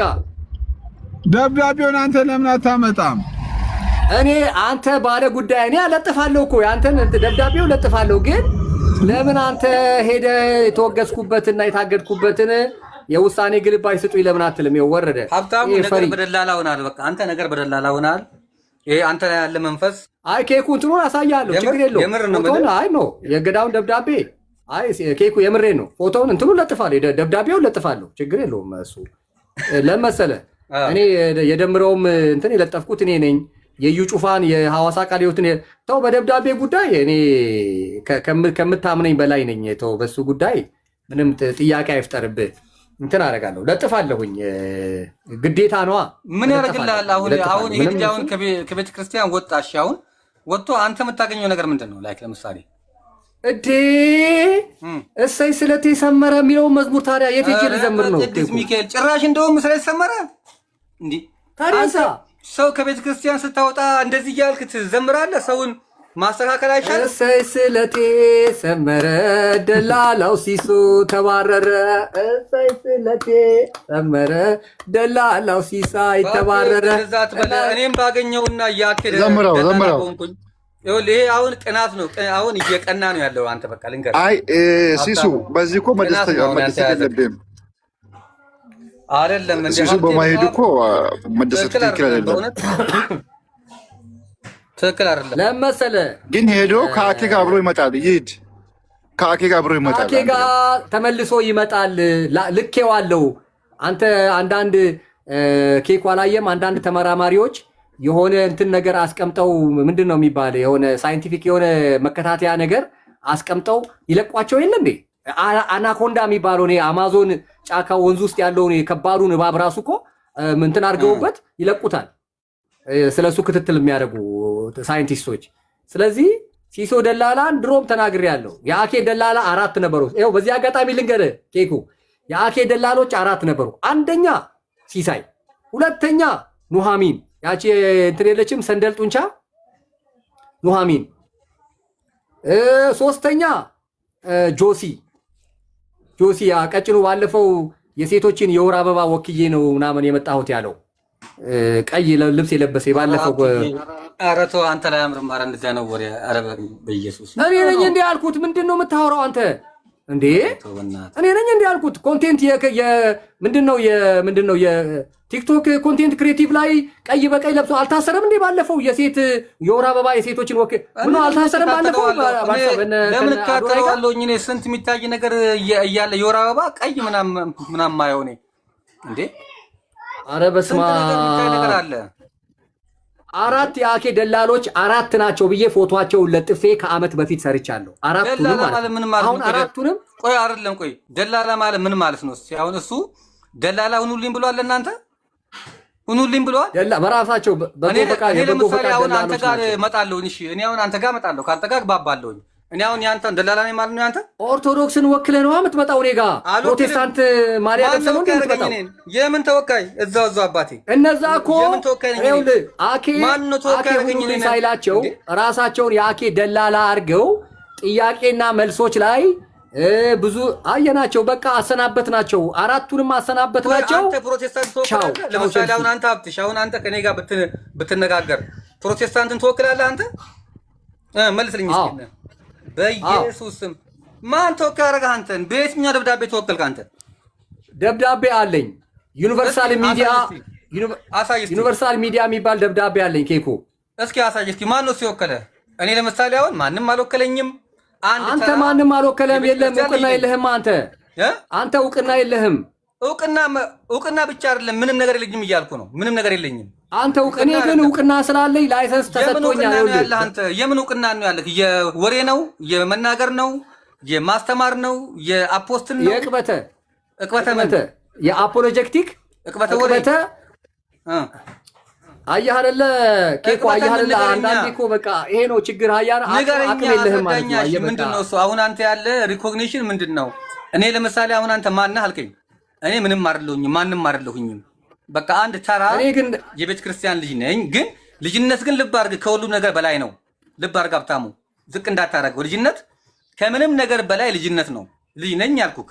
ከዚያ ውጭ ግን ደብዳቤ የለኝ ምን የለኝ መምህር አይደለሁ ዲያቆን አይደለሁ አንድ ተራ ሰው ነኝ። በቃ አለቀ ፔሬድ። አንተ ደግሞ አይ እኔ አለኝ ወክላኛለች ፕሮቴስታንት ካልክ ዩ ሹድ ሃቭ ቱ ሾው አስ በቃ የሆነ ነገር ማሳየት አለብህ አይደል እንዴ? እኮ ላሳይህ ሰርተፍኬቱ ላሳይህ ስል ታለቃቅሳለህና ምን እናታና ሶፍት ልስጥልህ የምታለቅስበትን መቼ አለቀስኩኝ? ማን ነው እሱ የሚያለቅሰው? እኔ ኬኩ ነኝ ነው ኬኩ ነኝ እኮ አባቴ።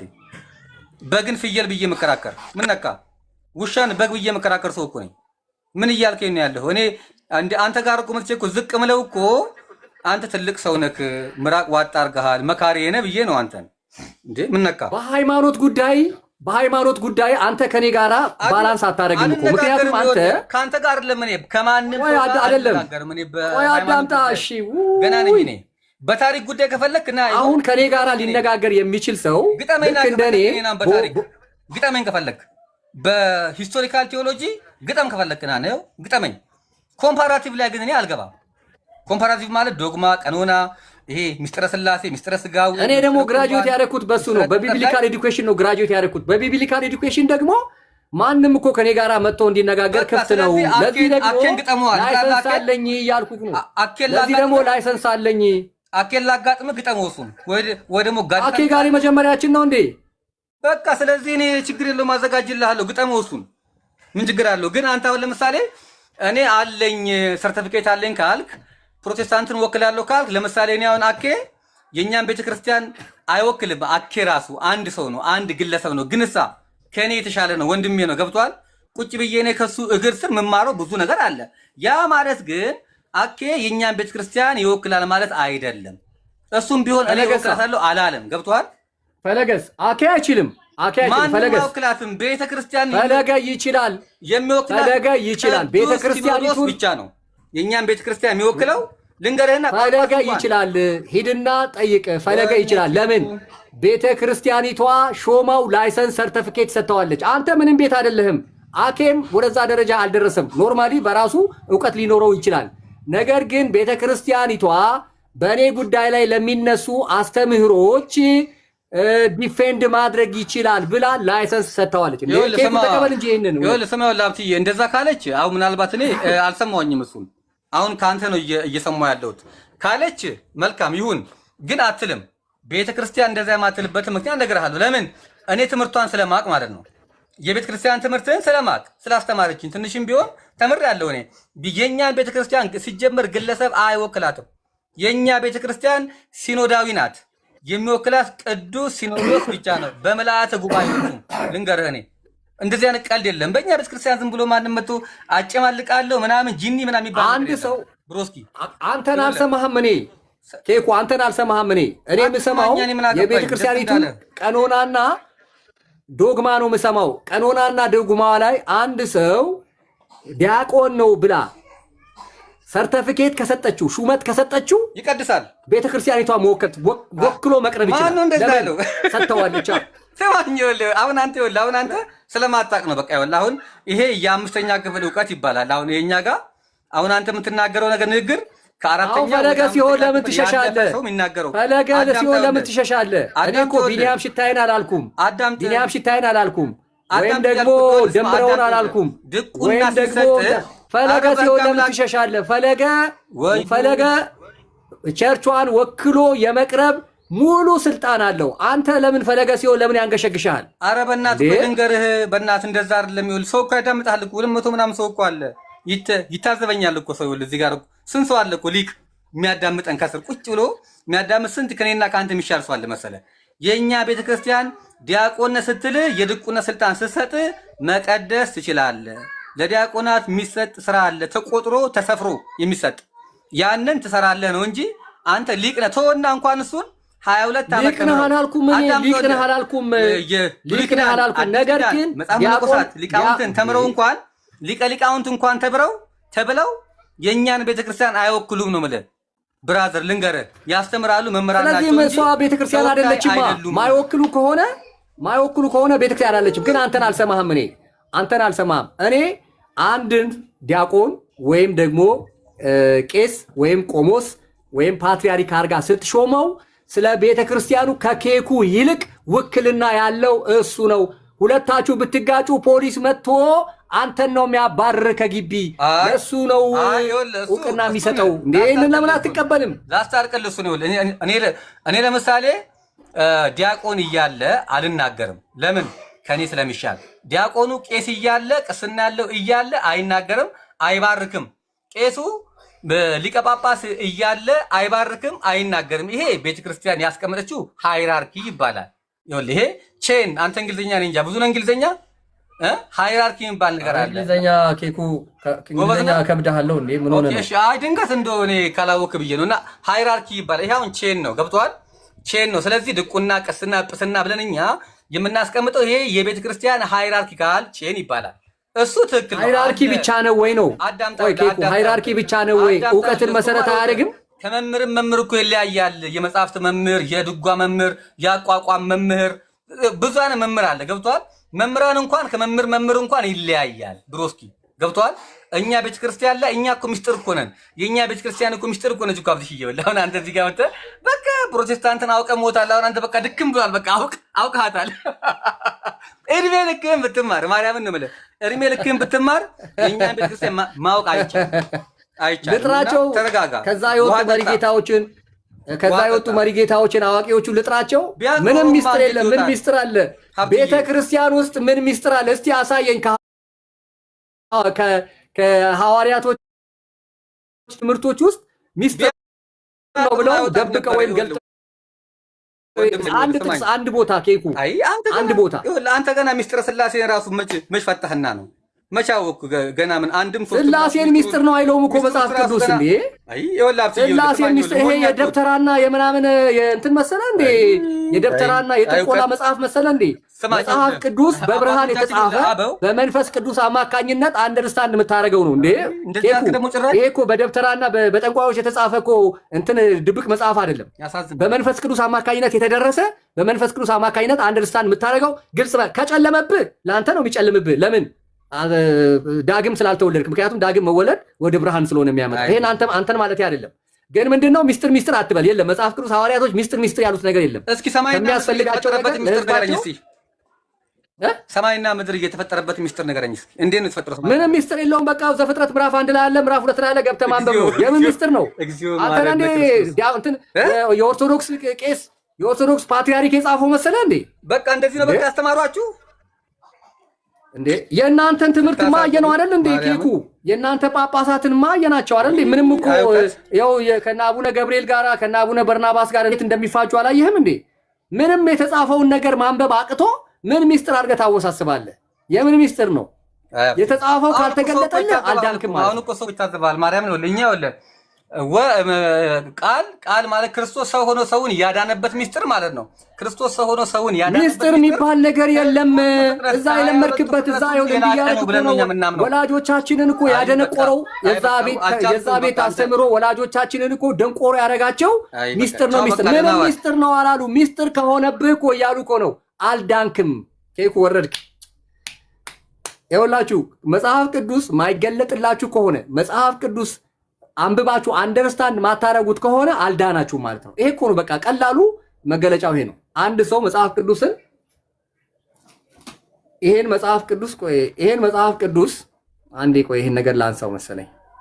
ጥሩ እንትን ነበረ የመጣው በእናት መውረድ አልነበረበትም። አፍትሽ አንድ ሁለት ቃል ተናገር እኮ እንደዚህ ሰው ብዙ አትከራከር። እያደከመ እኮ ነው እሱ እኮ ጠጥቶ ምን ሆኖ ራሱን ፓወር ጨምሮ ነው። ኬኩ በደንብ ለምን መሰለ የሚሸሸው ሰሞኑን ፈለገ በተክሊል ነው ያገባሁት ብሎ የቤተ ክርስቲያኒቷ መተዳደሪያ ነው። እኛ አይደለም ያልነው። በተክሊል አገባው ብሎ ከዛ ዞር አለና ደግሞ በቬሎ ሲያሳይ ወይኔ ተዋረድን አሉ። የቤተ ክርስቲያኒቷ ዲያቆን የቤተ ክርስቲያኒቷን ሕግ የሚያክሰው እንዲህ አዋረደን ምናምን አሉ። እሱን እዛው ከሱ ጋር ይነጋገሩ። እኛ አገባንም እሱ ላይ። ነገር ግን እኛ እያልን ያለ ነው አንድ ሰው ዲያቆን ተደርጎ ወይም ደግሞ ቄስ ተደርጎ ወይም ደግሞ ቆሞስ እንደየሃይራርኪው እንደተባለው እስከ ፓትርያርክ ከደረሰ የቤተ ክርስቲያኒቷን አስተምህሮ ይወክላል ማለት ነው። እኔ የወንጌል አማኞችን እወክላለሁ። ስለምወክል ሙሉ ወንጌልን ቤተ ክርስቲያን እንደገና ካውንስሉም አምኖበት ላይሰንስ ሰጥቶኛል። አሁን እኛ ለምንድን ነው አይወክሉም የሚሉ ሰዎች እነ ጆይ ጭሮ እነ እስራኤል ደንሳን ይወክላሉ ምንለው ለምንድን ነው? በተሳሳተ መንገድ ላይሰንሱ ስለወሰዱ ነው። ብቁ ሳይሆኑ ለዛ ነገር ብቁ ሳይሆኑ በጎን ላይሰንሱን ስለወሰዱ ይመልሱና ብቁ ሲሆኑ ይሰጣቸዋል ነው እያልን ያለ ነው። ስለዚህ ፈለገ በደንብ አድርጎ የኦርቶዶክስ ቤተክርስቲያንን ይወክላል። ዲያቆን ተብሎ ተሰጥቶታላ፣ ሹመት ክህነት ተሰጥቶታላ። ለዛ ብቁ አይደለም ካሉ ድቁናውን ያንሱትና ከዛ ብቁ ሲሆን ይስጡት እንጂ የምን መሸሽ ነው? የምን ክደት ነው? ይሄ ልክ አይደለም ነው እያልኩ ያለሁት እኔ ኒና። የሚ ምን ትያለሽ? ካልተከራከርኩ እያልሽ ነበር ወገብሽን አስረሽ።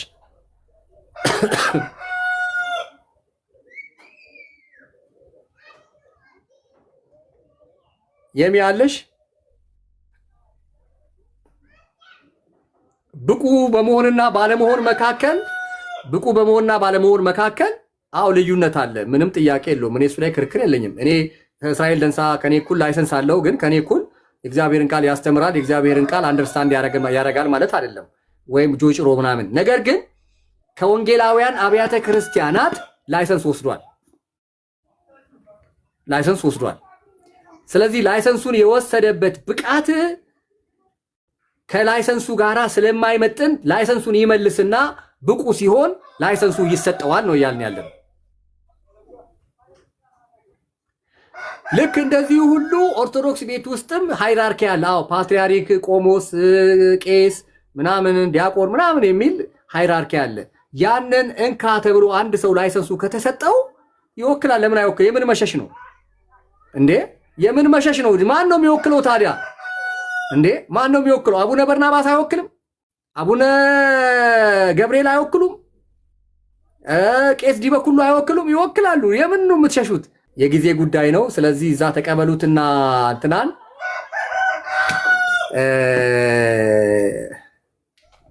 ሲሳይን ተቀበሉት። ይኸው ዛሬ ራሱ ገብርኤል ቸርች እንትኑን ለብሶ ምንድነው ልብሱን ለብሶ ምንድነው የሆነ ጥለት ነው ምንድነው የሆነ ነገር ለብሶ ከነ ጋዲሳ ጋር ከነ ኢዮብ ዘሚካኤል ጋር ያው አይተነዋል።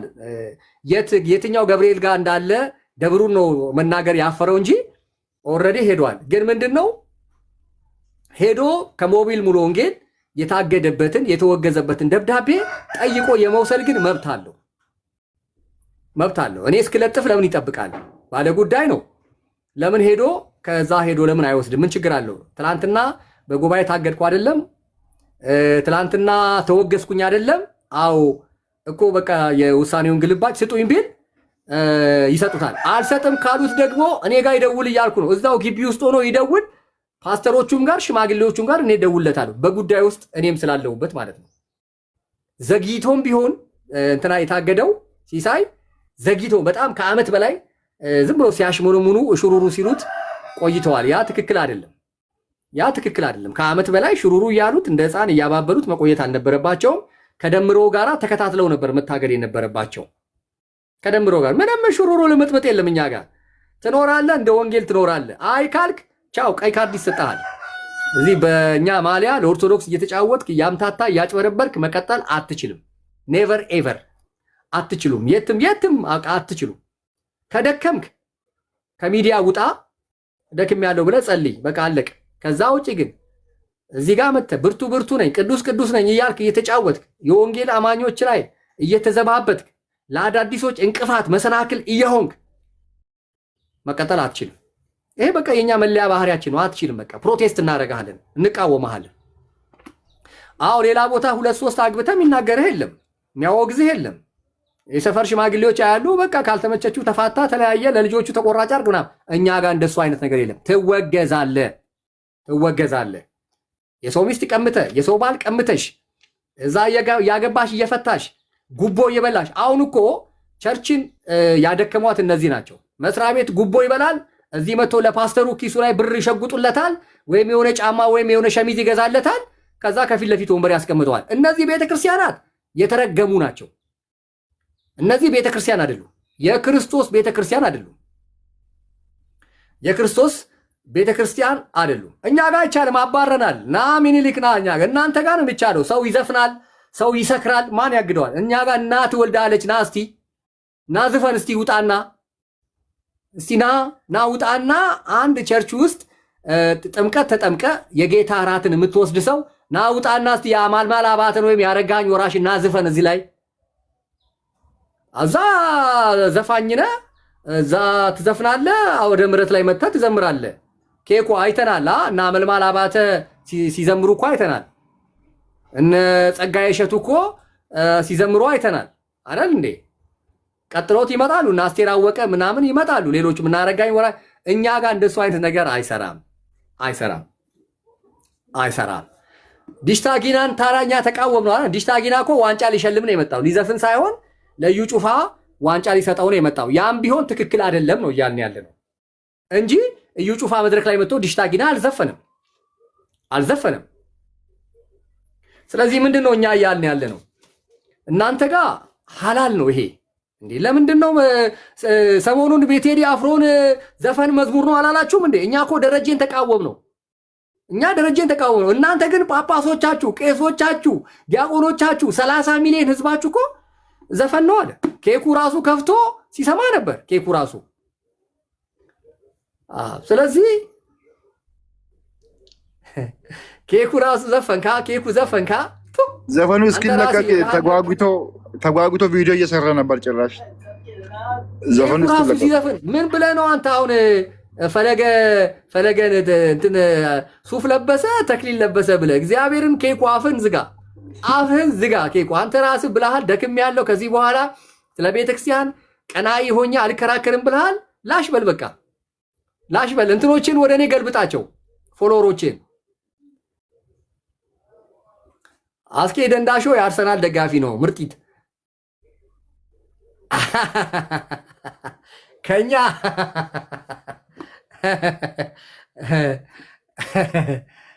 እኛ ለአምላካችን ነው የምንዘምረው እኛ የክርስቶስ ምርጦች ለእግዚአብሔር እንዘምራለን እናንተ ግን ዘፈን ሊያወጣ ነው 8 ሰዓት አረ ሼም ነው እግዚአብሔርን ሼም ነው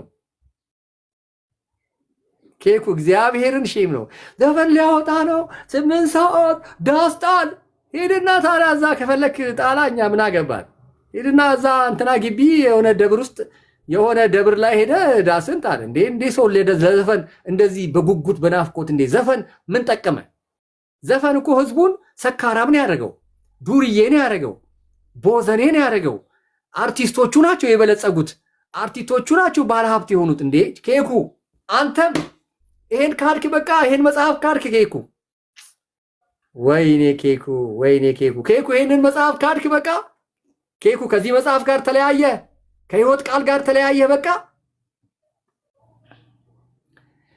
ወይኔ ኬኩ አትገባም እግዚአብሔርን ኬኩ አትገባም ይሄንን ክደማ አትገባም ዘፋኙም የነሱ ጭፋራ ቤቱም የነሱ ጠጅ ቤቱም የነሱ በራሳቸው ስም የተከፈተ ነው ሁሉ ነገር በቃ አዎ እንዴ ቄሶቹ አይደሉ እንዴ ቡራኬ የሚሰጡት ለግሮሰሪ ሲከፈት እኮ ቡራኬ የሚሰጡት ቄሶቹ ናቸው ኬኩ ኧረ ተው ግን በእግዚአብሔር ተው ንስሐ ግባ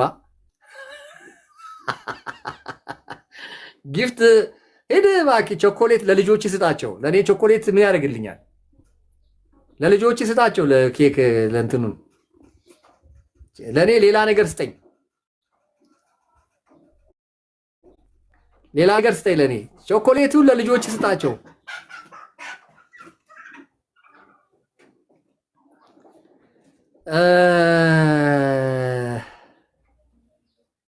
ኬኩ አንተም በዳስጣል ታምናለህ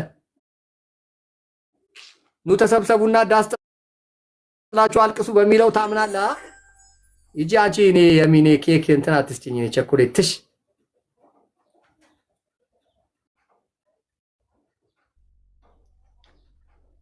ሀፍትሽ በጣም ይገርመኛል በይዘው ትላንትና ያ ዘፈን እንዴት ተደገፈ ያ ሁሉ ደጋፊዎች እኮ የና ኬኩ እምነት ውስጥ ያሉ ሰዎች ናቸው ሁሉ ቀዝቀዝ ያደርግሃል ቸኮሌት እሺ ሀፍትሽ ቀዝቀዝ ያደርግሃል አትበሳጭ ቸኮሌት እኔ ምን ያደርግልኛል እኔ ቸኮሌት ቶንሲሌ ያስነሳብኛል እኔ ቸኮሌት ምን ያደርግልኛል ዘፋኙም የነሱ እኔን ያየ ጠላቴ እጅ ቤት የነሱ የቢራ ጠርሙስ ላይ ያለው ስም እነሱ ከሚያመልኩት አንዱ እርር ይበል ጠላቴ ከሚለው አሁን ቴዲ አፍሮ አይሻልም? ሰምተሃል? 5 ሚስት አግብቶ ያስወለደው ሀብትሽ ቤት ነው የሰማሁት። የእናንተ ፓስተር ነው። ሰምተሃል? ይሄን እኮ ታውቆ ታወቀ የሚዬ እኮ ስለዚህ ለምን ቤታችሁን አታጠሩም? መጀመሪያ እሱን ትክክል አድርገን እኮ ጥላሁን ገሰሰ ከ20 ሚስት አይደል እንዴ 40 ልጆች የወለደው? ቄሱ እኮ ነው ቡራኬ የሰጠው። እንዴ ምን ሆነሽ ነው? አይ የራሳችሁን አጥሩ፣ እኛ ጋር አትምጡ። ብዙ ነው የራሳችሁ ማአት እኮ ነው ያለው። እርሜ ለሀብትሽ ስንት ነገር ሰማን እኮ። በዚህማ እንሂድ የሚል በዚህ እንሂድ እግዚኦ። እና እኛ ጋር ይኸውልሽ ዘንድሮ እንደዚያ ነገር የሰማሽው ከዚህ በፊት ሰምተሽ አታውቂም? በእናትህ አንድ ጊዜ በእናትህ ከሀብትሽ ጋር እናወራ በእናትህ። ሀብትሽ በጠዋቱ ቀምሴ የመጣውን ነገር ነው እንደዚህ የሚያደርግ። ኧረ በእናትህ ወንድሜ በእናትህ ኧረ ፍታኝ። እንደ ምን ሆነህ ነው አንተ? ቀምሰህ ምናምን ትላለህ እንደ ኧረ በእናትህ ፍታ በእናትህ። ምን ሆነህ ነው አንተ? ኬኩ አይጠጣም። ከዚህ በኋላ ነው የሚጠጣው። ከዚህ በኋላ ነው ኬኩ የሚጠጣው። እስካሁን አይጠጣም። ፕሊዝ በቃ እንደው እግዚአብሔርን ፍራ። ሰውን እንኳን ባትፈራ እግዚአብሔርን ፍራ። ሀብትሽ ለምን እኔ እናንተ ለምን ዲቤት አንገባም? በምን ጉዳይ? በቢብሊካል ኤዱኬሽን በፈለቀው በቢብሊካል ኤዱኬሽን በዘፈን ጉዳይ ለምን ዲቤት አንገባም? በምን በዘፈን ጉዳይ እንዴ? እኔ ለምሳሌ የእናንተ አሁን እናንተ መዝሙር ብላችሁ ከምታወጡት የቴዲ አፍሮ ዘፈን ይሻላል ብዬ አሁን ከአንተ ጋር ዲቤት መግባት እችላለሁ።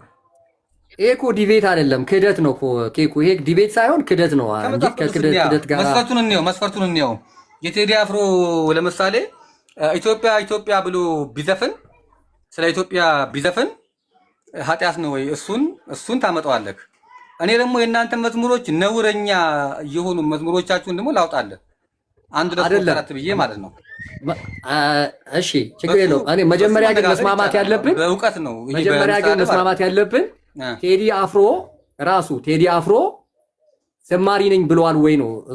ከራሱ ብንነሳ ቴዲ አፍሮ እኔ ዘማሪ ነኝ ብለዋል ወይ የሚለውን ዘማሪ እኮ አይደለም እኮ ያልኩት እኮ የቴዲ አፍሮ ዘፈን እኮ አይደለም። ዘማሪ ነኝ ብለዋል ወይ ነው ኬኩ።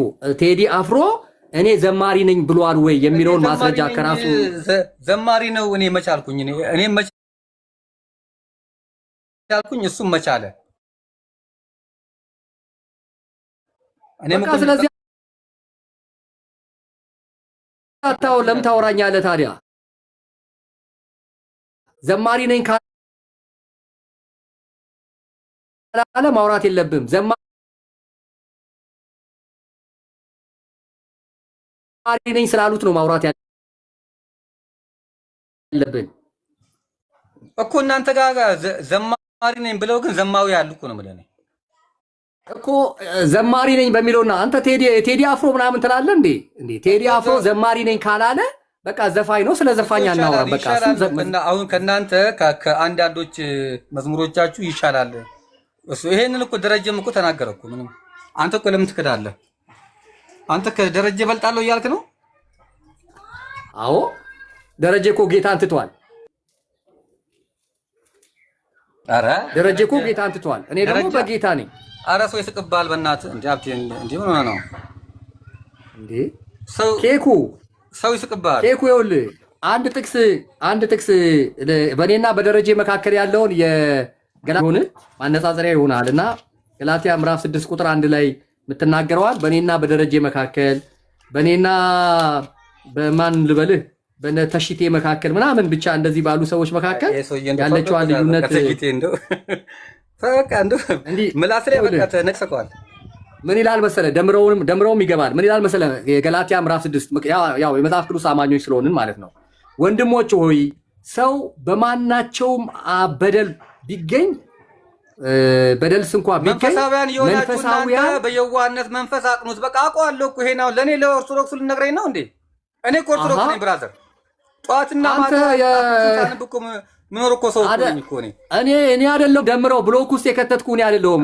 ሞዴሬተሮቼ ናቸው። እኔ አይቼ ነው አየሁና እንዴ አንተ ማት ሰዎች ነበሩ ደም ያለ እንዴ አለ ከታች ሞዴሬተሮቼ ናቸው ብሎክ አድርገው ከነበሩት ከዛ አውጥቼሃለሁ። ኦኬ አሁን አንተ የምትለውን ጥቅስ እኔ በቃል ያውቀዋለሁ። መንፈሳዊያን የሆናችሁ እናንተ በየዋህነት መንፈስ አቅኑ ይላል። ትክክል ነው። ግን እናንተ መንፈሳዊያን የሆናችሁ አይደል የሚለው? እኔ መንፈሳዊ ነኝ። መንፈሳዊ ስለሆንኩኝ እሺ፣ እንደ ደረጃ አይነት ለደከመ እንደ ደረጃ አይነት ውድቀት ውስጥ ላለ ሰው እኔ ነኝ። ገብቶሃል? አሁን እጄን ምዘረጋለህ። ወድቋል። ፈቃደኛ ከሆነ ወድቋል። ኧረ በለው ቆየ። ኧረ ሀብታሙ ተው እንደዚህ። ኧረ ተው። ኧረ ሰው ላይ ተው አትፍረድ። ኧረ እንደዚህ ፈራጆንክ በቃ አይደለም። ኬኩ ምን አለ መሰለ እሱ የዛሬ 2 ዓመት እሱ ቪዲዮ ለጥፍ ያለው ምን አለ መሰለ በፋኖና በፌዴራል መንግስት ጋር በነበረው ግጭት ያው እሱ የፋኖ ደጋፊ ሆኖ መጣ ማለት ነው። የፋኖ ደጋፊ ሆኖ መጣና ምርኮኞችን ቪዲዮ ላይ ተለቀቁ ማለት ነው። የመንግስት ምርኮኞች ሲለቀቁ ምን አለ? ምን ልታበላቸው ነው? እነዚህን የሰበሰብከው? ግደላቸው አለ። ግደላቸው፣ አስወግድ፣ በቃ ምን ልታበላ ቪዲዮ አለ የዛሬ 2 ዓመት እንትን ላይ ብትገባ ግደላቸው አለ። ከዛ ደግሞ ባንክ ግባና ዝረፍ። ከዛ ተስፋ ቆረጥን ማለት ነው። ደረጀ ከሃይማኖት ተጋገጠልን አለ። ስለዚህ ዛሬ መጥቶ እንትና መጥመቁ ዮሐንስ ነው። መጥመቁ ዮሐንስ እኮ ሲዘፍን አይደለም ዘፋኝ ሆኖ አይደለም። መጥመቁ ዮሐንስ በመንፈስ ቅዱስ እንደምታውቀው የመንፈስ ቅዱስ ውልደት ያለበት ሰው ከነቢያት መካከል የንስሐን ልብ ይስጠው። እንደዛ ካለ እኔ እሱን አሁን አልሰማሁኝም። እንደዛ ካለ እውነት ነው። ቪዲዮን አሳኒያ ቆይ እልክልሃለሁ። ኧረ አስቀምጬዋለሁ ቪዲዮን። እንዴት እንዲህ ትላለህ አንተ? ጠቅላይ ሚኒስትር አብይ ቢሳሳት ቢያጠፋ ብልጽግና ቢያጠፋ ቢሳሳት አንተ በጣም ተሰሚነት ያለ ተቀባይነት ያለ የምትከበር ሰው ነህ። አንተም ተው ማለት ሲገባ እንዴት ፍለጠው፣ ቁረጠው፣ ግደለው፣ ዝረፍ እንዴት ትላለህ? በዚህ ልክ እንደዚህ ከህይወት መንገድ ጠፍተሃል ብዬ ሰርቻለሁ ቪዲዮ። ያንን ነው መስፍን ጉቱ ያንን አይቶ ነው እኮ ሲሰድበው የነበረው ማለት ነው። ደረጀ የመስፍን ጉቱን አይተህ እኮ ነው ሰሞኑን እየተለቀቀ ነው። እና ፍለጠው ቁረጠው የሚል የሃይማኖት መሪ ኦርቶዶክስ ቤትም አይታል እንዴት ስንቃወማቸው እንደነበሩ። አብይን የገደለ ሰው በሰማይ በህይወት መዝገብ ላይ ስሙን ይጽፋል። ታሪክ ስራ ዳዊት ጎልያድን እንደዘረረው ዴኮ ምን እኔ ኦርቶዶክስ እንድታጨበጭ ወይም ጴጤ እንዲያጨበልብ ልኝ እንኳን አይደለም የምናገረው። ትክክል አይደለውን ነገር ትክክል አይደለም ብዬ እናገራለሁ። በሃይማኖት ሰርክል ውስጥ እንዴ ኬኩ ምን ሆነ ነው? እኔ የምታወቀው እኮ በፍትሃዊነት በሚዛናዊነት ነው የምታወቀው።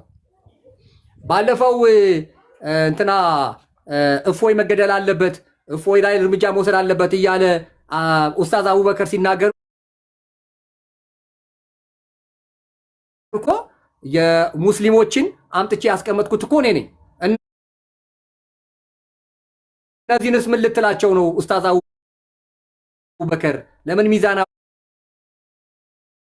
አትሆንም? ኢየሱስ ክርስቶስ እብድ ነው። ለዚህ ምሰጠው ድግስ ለዚህ ማት ይሄ አጭበር በእናትህ ለዚህ ማት አንተ ተስፋ ቆርጠ ወለሳለሁ ተዋለሁ እያልክ ጓደኛዬ ነው። አረ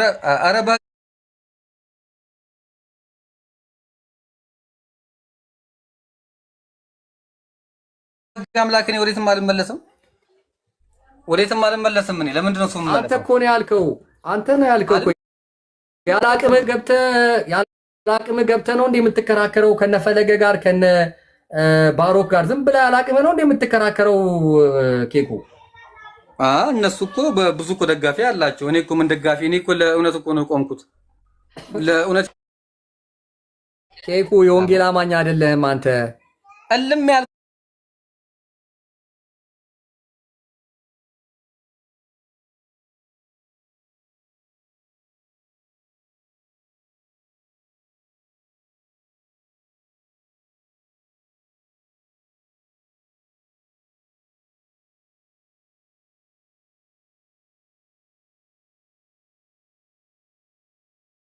ሰላም በለው እስቲ ማርኮና። ሌላ ስንት ሰው አለ ከታች ከልክዬን እኮ ገጽ ዘመንሽ አንዴ ነው ወንድም ፎሎ አድርጌሃለሁ። እሺ የኔ ጌታ በጣም ስላስቀየምኩ በጣም ይቅርታ።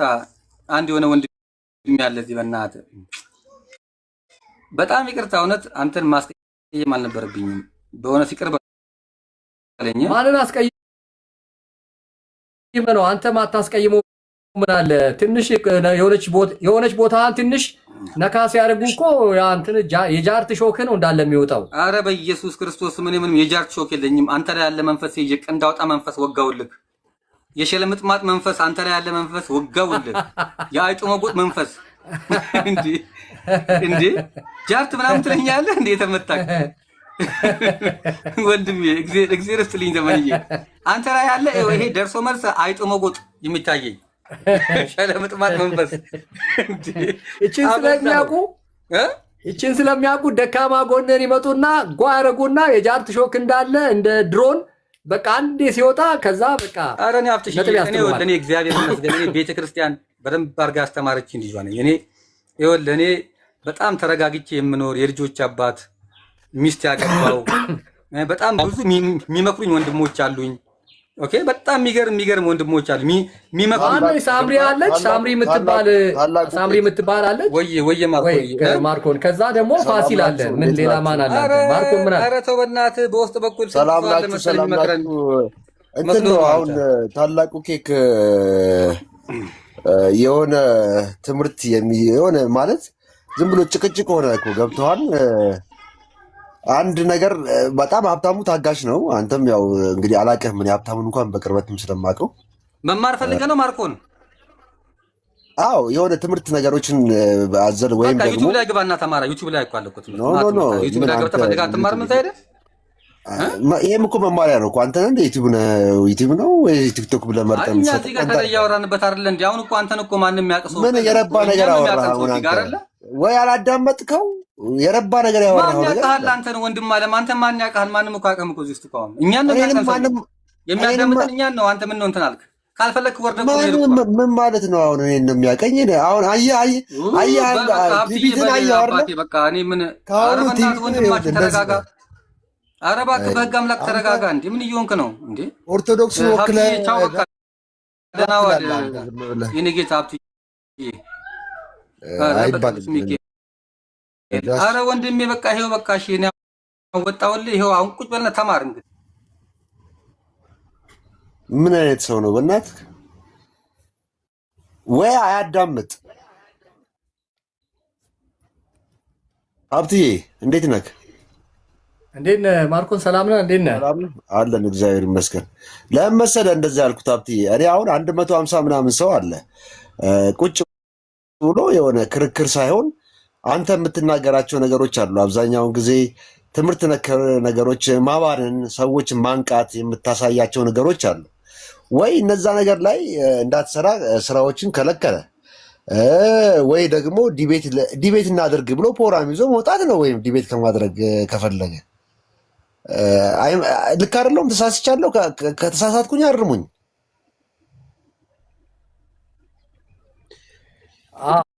አይ ዲቤት ያው ከመጀመሪያው እንደሱ ዲቤት እንደዛ ማለት አይደለም። ዲቤት እንትኑን ስላላወቀ ሊሆን ይችላል። ቴዲ አፍሮ ዘፋኝ ነው እንጂ ዘማሪ አይደለም። ምንም ዲቤት የሚያስገባ ነገር አይደለም እኮ ምንም እኮ። አዎ እሱንም እየሰማው ስለነበረ ነው እኮ አንተ ያልከው ከኦርቶዶክስ ዘማሪ ሆኖ ግን ሌሎች እንደዚህ ልክ የወጣ መዝሙር ወይም መንፈሳዊ ነክ ወይም ሰዎችን መንፈስ የማይነካ ነገሮችን አቅርብ ነው እያልክ ያለው። እንጂ ከቴዲ ጋር አይደለም። ሌሎች የፕሮቴስታንት ዘማሪዎችን ከቴዲ ጋር አይደለም የምናወዳድራቸው ነው ያንተ አባባል አይደለም እንዴ? ልቤ ሰላም ነክ እነሱ መጀመሪያ ሀፍተሽ ይወልክ ኬኩ የገባው በሲሶ ላይ ተናገረ። ከዛ እንደ ጓደኝነት ነው ገባክ ያደረጉት። ከዛ በኋላ ዲቤት ተባለ። እንደ ጨዋታ ነው እንጂ ሲሪየስ የሆነ ነገር አልጀመሩ። ከቅድም ጀምሮ ስለነበርኩኝ ማለት ነው። ሀሳቡ የተነሳው በጓደኝነት ጀስት ያደረጉት ኮሚኒኬት ነው እንጂ የሃይማኖት ምናምን ዲቤት አይደለም። የሃይማኖትማ ሲሳ አይችልም። ሲሳ የማን ነው? ኬኩ አይችለኝም። ሲሳይን ፍታው ተው አለ። ከዛ በኋላ ደግሞ ጨዋታ የራሳቸው የሚግባቡበት ተጫወቱ እንጂ አንተ ባልከው መጠን አይደለም እዚህ ጋር። አይ እኔ ረጅም ሰዓት እኔም ቁጭ ብዬ ነበረ ከላይ አንቺም አይሻለውኝ። ግን ምንም እንግዲህ 100 ምናምን ሰው ቁጭ ብሎ ሲያዳምጥ የሆነ ነገር ሸምተን መውጣት አለብን። ገብቶሻን? እኔ ደግሞ በጣም ሀብትሽን የምወደው ነገር አለ። አንድ የተናገረው ነገር አለ። ከኦርቶዶክስም ከፕሮቴስታንትም ከሙስሊምም ከምንም የለበትም። የሆነ በጣም ጥግ ይዞ አይንቀሳቀስም። ነገሮችን በጣም ሚዛናዊ እያደረገ ነው የሚናገረው። ምንም ፕሮቴስታንት ቢሆን ማለት ነው። እና አሁን እንደውም የሚገርምሽ ነገር ከእሱ ጋር ከመግባቴ በፊት የኤርሚያስን ወይንም የቀለሜ ቪዲዮ ፖስቶት ነበረና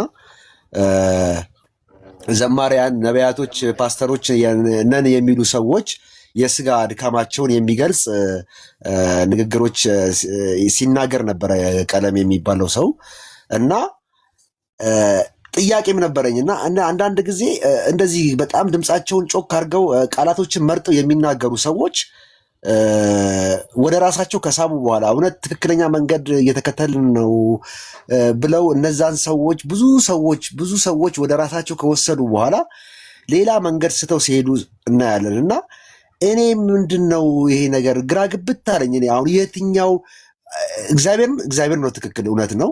ግን ትክክለኛ አስተምሮ ደግሞ የሚያስተምር ማን ነው የሚለውን ነገር መያዝ ሁሉ ከበደን፣ በቃ አቃተኝ እኔ እና ከእንደዚህ ያለ ነገሮች ጋር ዲስከስ ለማድረግ ፈልጌ ነው አብትዬ ላወራ የፈለግኩት። እና በጣም መልካም መንገድ እየሄደ ነው፣ ጥሩ መንገድ እየሄደ ነው የሚለውን ነገር የሆነን ሰው አይተን ከዛ የሆነ ሰዓት ላይ ደግሞ ሰው ነው ድካም ሊኖረው ይችላል። ግን ድካሙ ደግሞ ገሃድ በቃ ዓለም እስከሚሰማ ድረስ ሲሆን ድረስ ይከብዳል በጣም።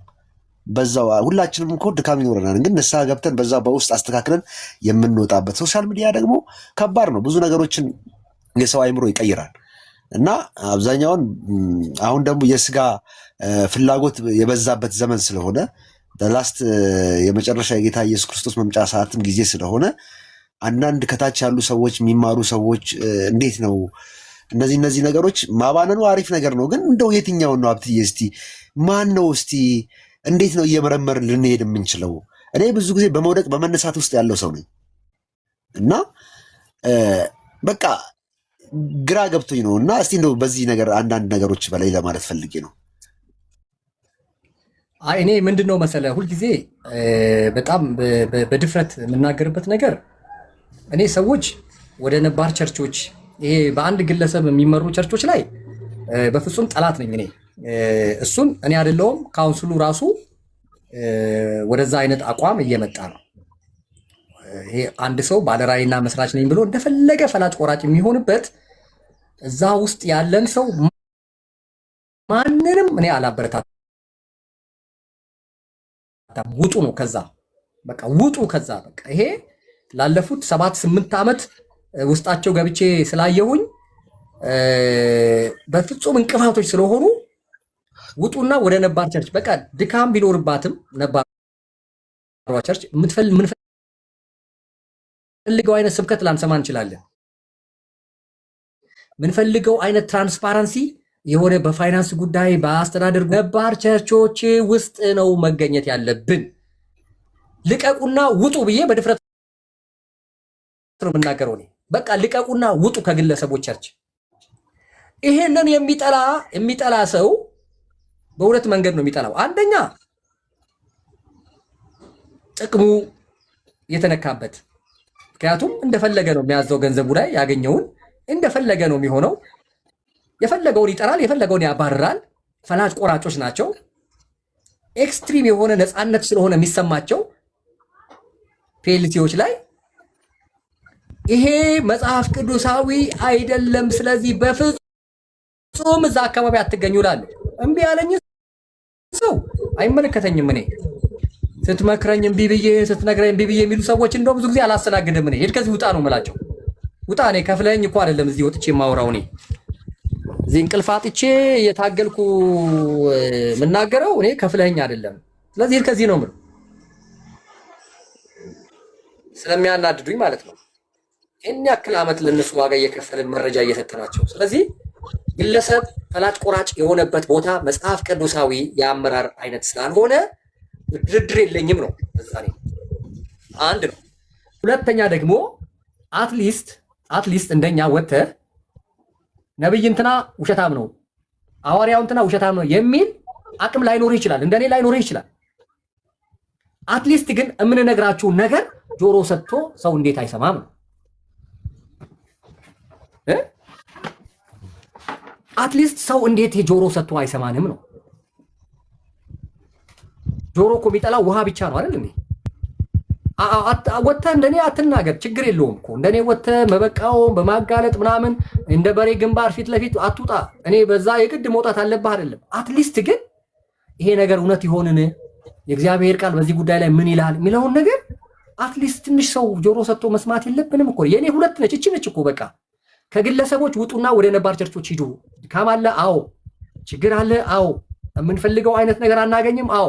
ግን የጌታ ቤት ነው። በነፃነት ገብተን በነፃነት የምንወጣበት ቤት ነው። ጠቅላላ ጉባኤ ሲባል የልባችንን መናገር የምንችልበት ቤት ነው። ገንዘቤ የት ገባ፣ ገንዘቡ የት ደረሰ፣ አስራት መባው መኩራቱ ብለን መናገር የምንችልበት ቤት ነው። የሆነ ሰፈር ያለው ሙሉ ወንጌል ካልተስማማኝ የሆነ ሰፈር ያለው ሙሉ ወንጌል ላይ አባል መሆን ይችላል። የሆነ ቦታ ላይ ያለው ቃልዮት ካልተመቸኝ የሆነ ቦታ ላይ ቃልዮት መሆን ይችላል። ስለዚህ ከነጉድለታቸው ከነድካማቸው ተመለሱ ወደዛ። በቃ ምንም በዚህ ጉዳይ ላይ ምንም አስተያየት የለኝም። አንዱ ይሄ ነው። ሁለተኛ ደግሞ እኛ አውጥተን በማስረጃ እገሌ ሐሰተኛ ነቢይ ነው፣ እገሌ ነጋዴ ነው፣ እገሌ ወንበዴ ነው ምንላቸውን ሰዎች አትሊስት የምንናገረው ነገር እውነት ነው ወይ ብሎ ትንሽ ጆሮ ሰጥቶ እንኳን መስማት፣ በቃ ይሄን እንፈልጋለን ነው። እኔ ሁለት ነች ፐርፐዜ ሁለት ነች እና ይሄንን ነው የምመክረው እኔ። አይ መልካም፣ በጣም አሪፍ ሀሳብ ነው። አይ ልክ ነህ። ይሄ ከብዙ ጓደኞቻችን ጋር ሆነን ስናወራ ስንጫወት የነበረው ነገር ነው። ይሄ ፐርሰናል የሚሆን ነገሮች ጥሩ አይደሉም። እንዳልከው በካውንስል ደረጃ ሙሉ ወንጌል፣ ቃለ ሕይወት አሉ ቸርቾች። እነዛ ቸርች ላይ በመሄድ ያው አሁን የሉም፣ እዛ ላይ ብዙ ምዕመናን የለም። ሙሉ ለሙሉ ወጥቶ ግለሰብ ጋር ነው ያለው። ግን ቢሆንም እግዚአብሔር እዛ ሆኖ ማመስገን፣ እግዚአብሔርን እዛ ሆኖ ጸሎት ማድረግ የተሻለ መንገድ እንደሆነ ምንም ጥርጥር የለውም። ምንም ጥርጥር። በግል የሚከፈት ቸርች የለም። በግል ሌላ ቢዝነስ የሚሰራበት ነገር ሲስተም ካልሆነ በስተቀር በግል የሚሰራ ነገር ምንም ነገር የለም። እውነትህን ነው።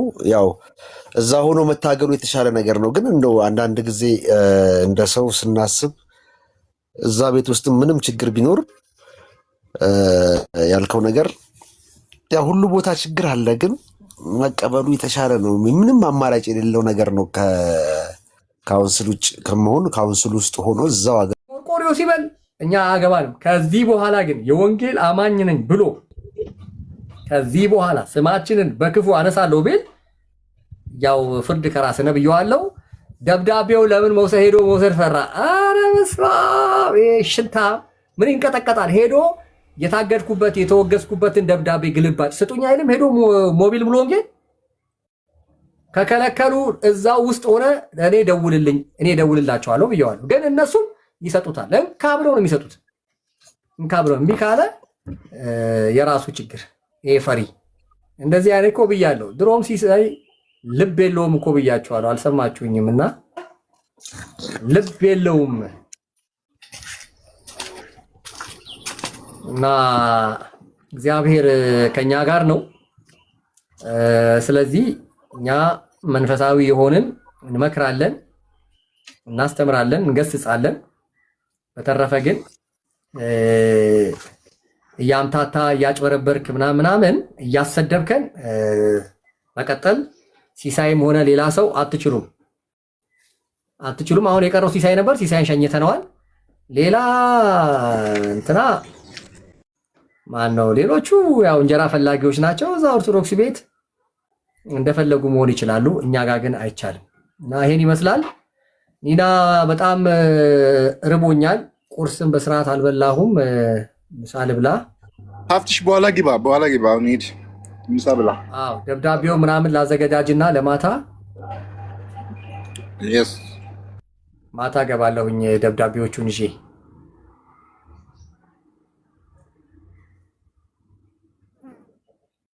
አባቴ በርታልን። መልካም ጊዜ። እሺ ወዳጅ ማርኮን ቴንኪዩ። መልካም ቀን።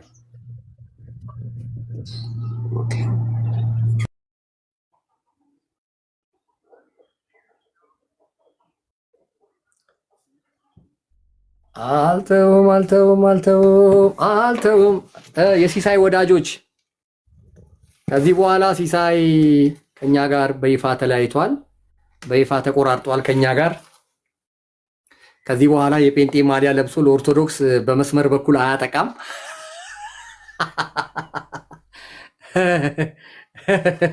ሲሳይ ያጠቃ ነው፣ በመስመር በኩል ሲሳይ ያጠቃ ነው። ወደ መሀል ሊያሻማ ነው፣ ወደ ጎል ሊያሻማ ነው። ሲሳይ ያጠቃ ነው።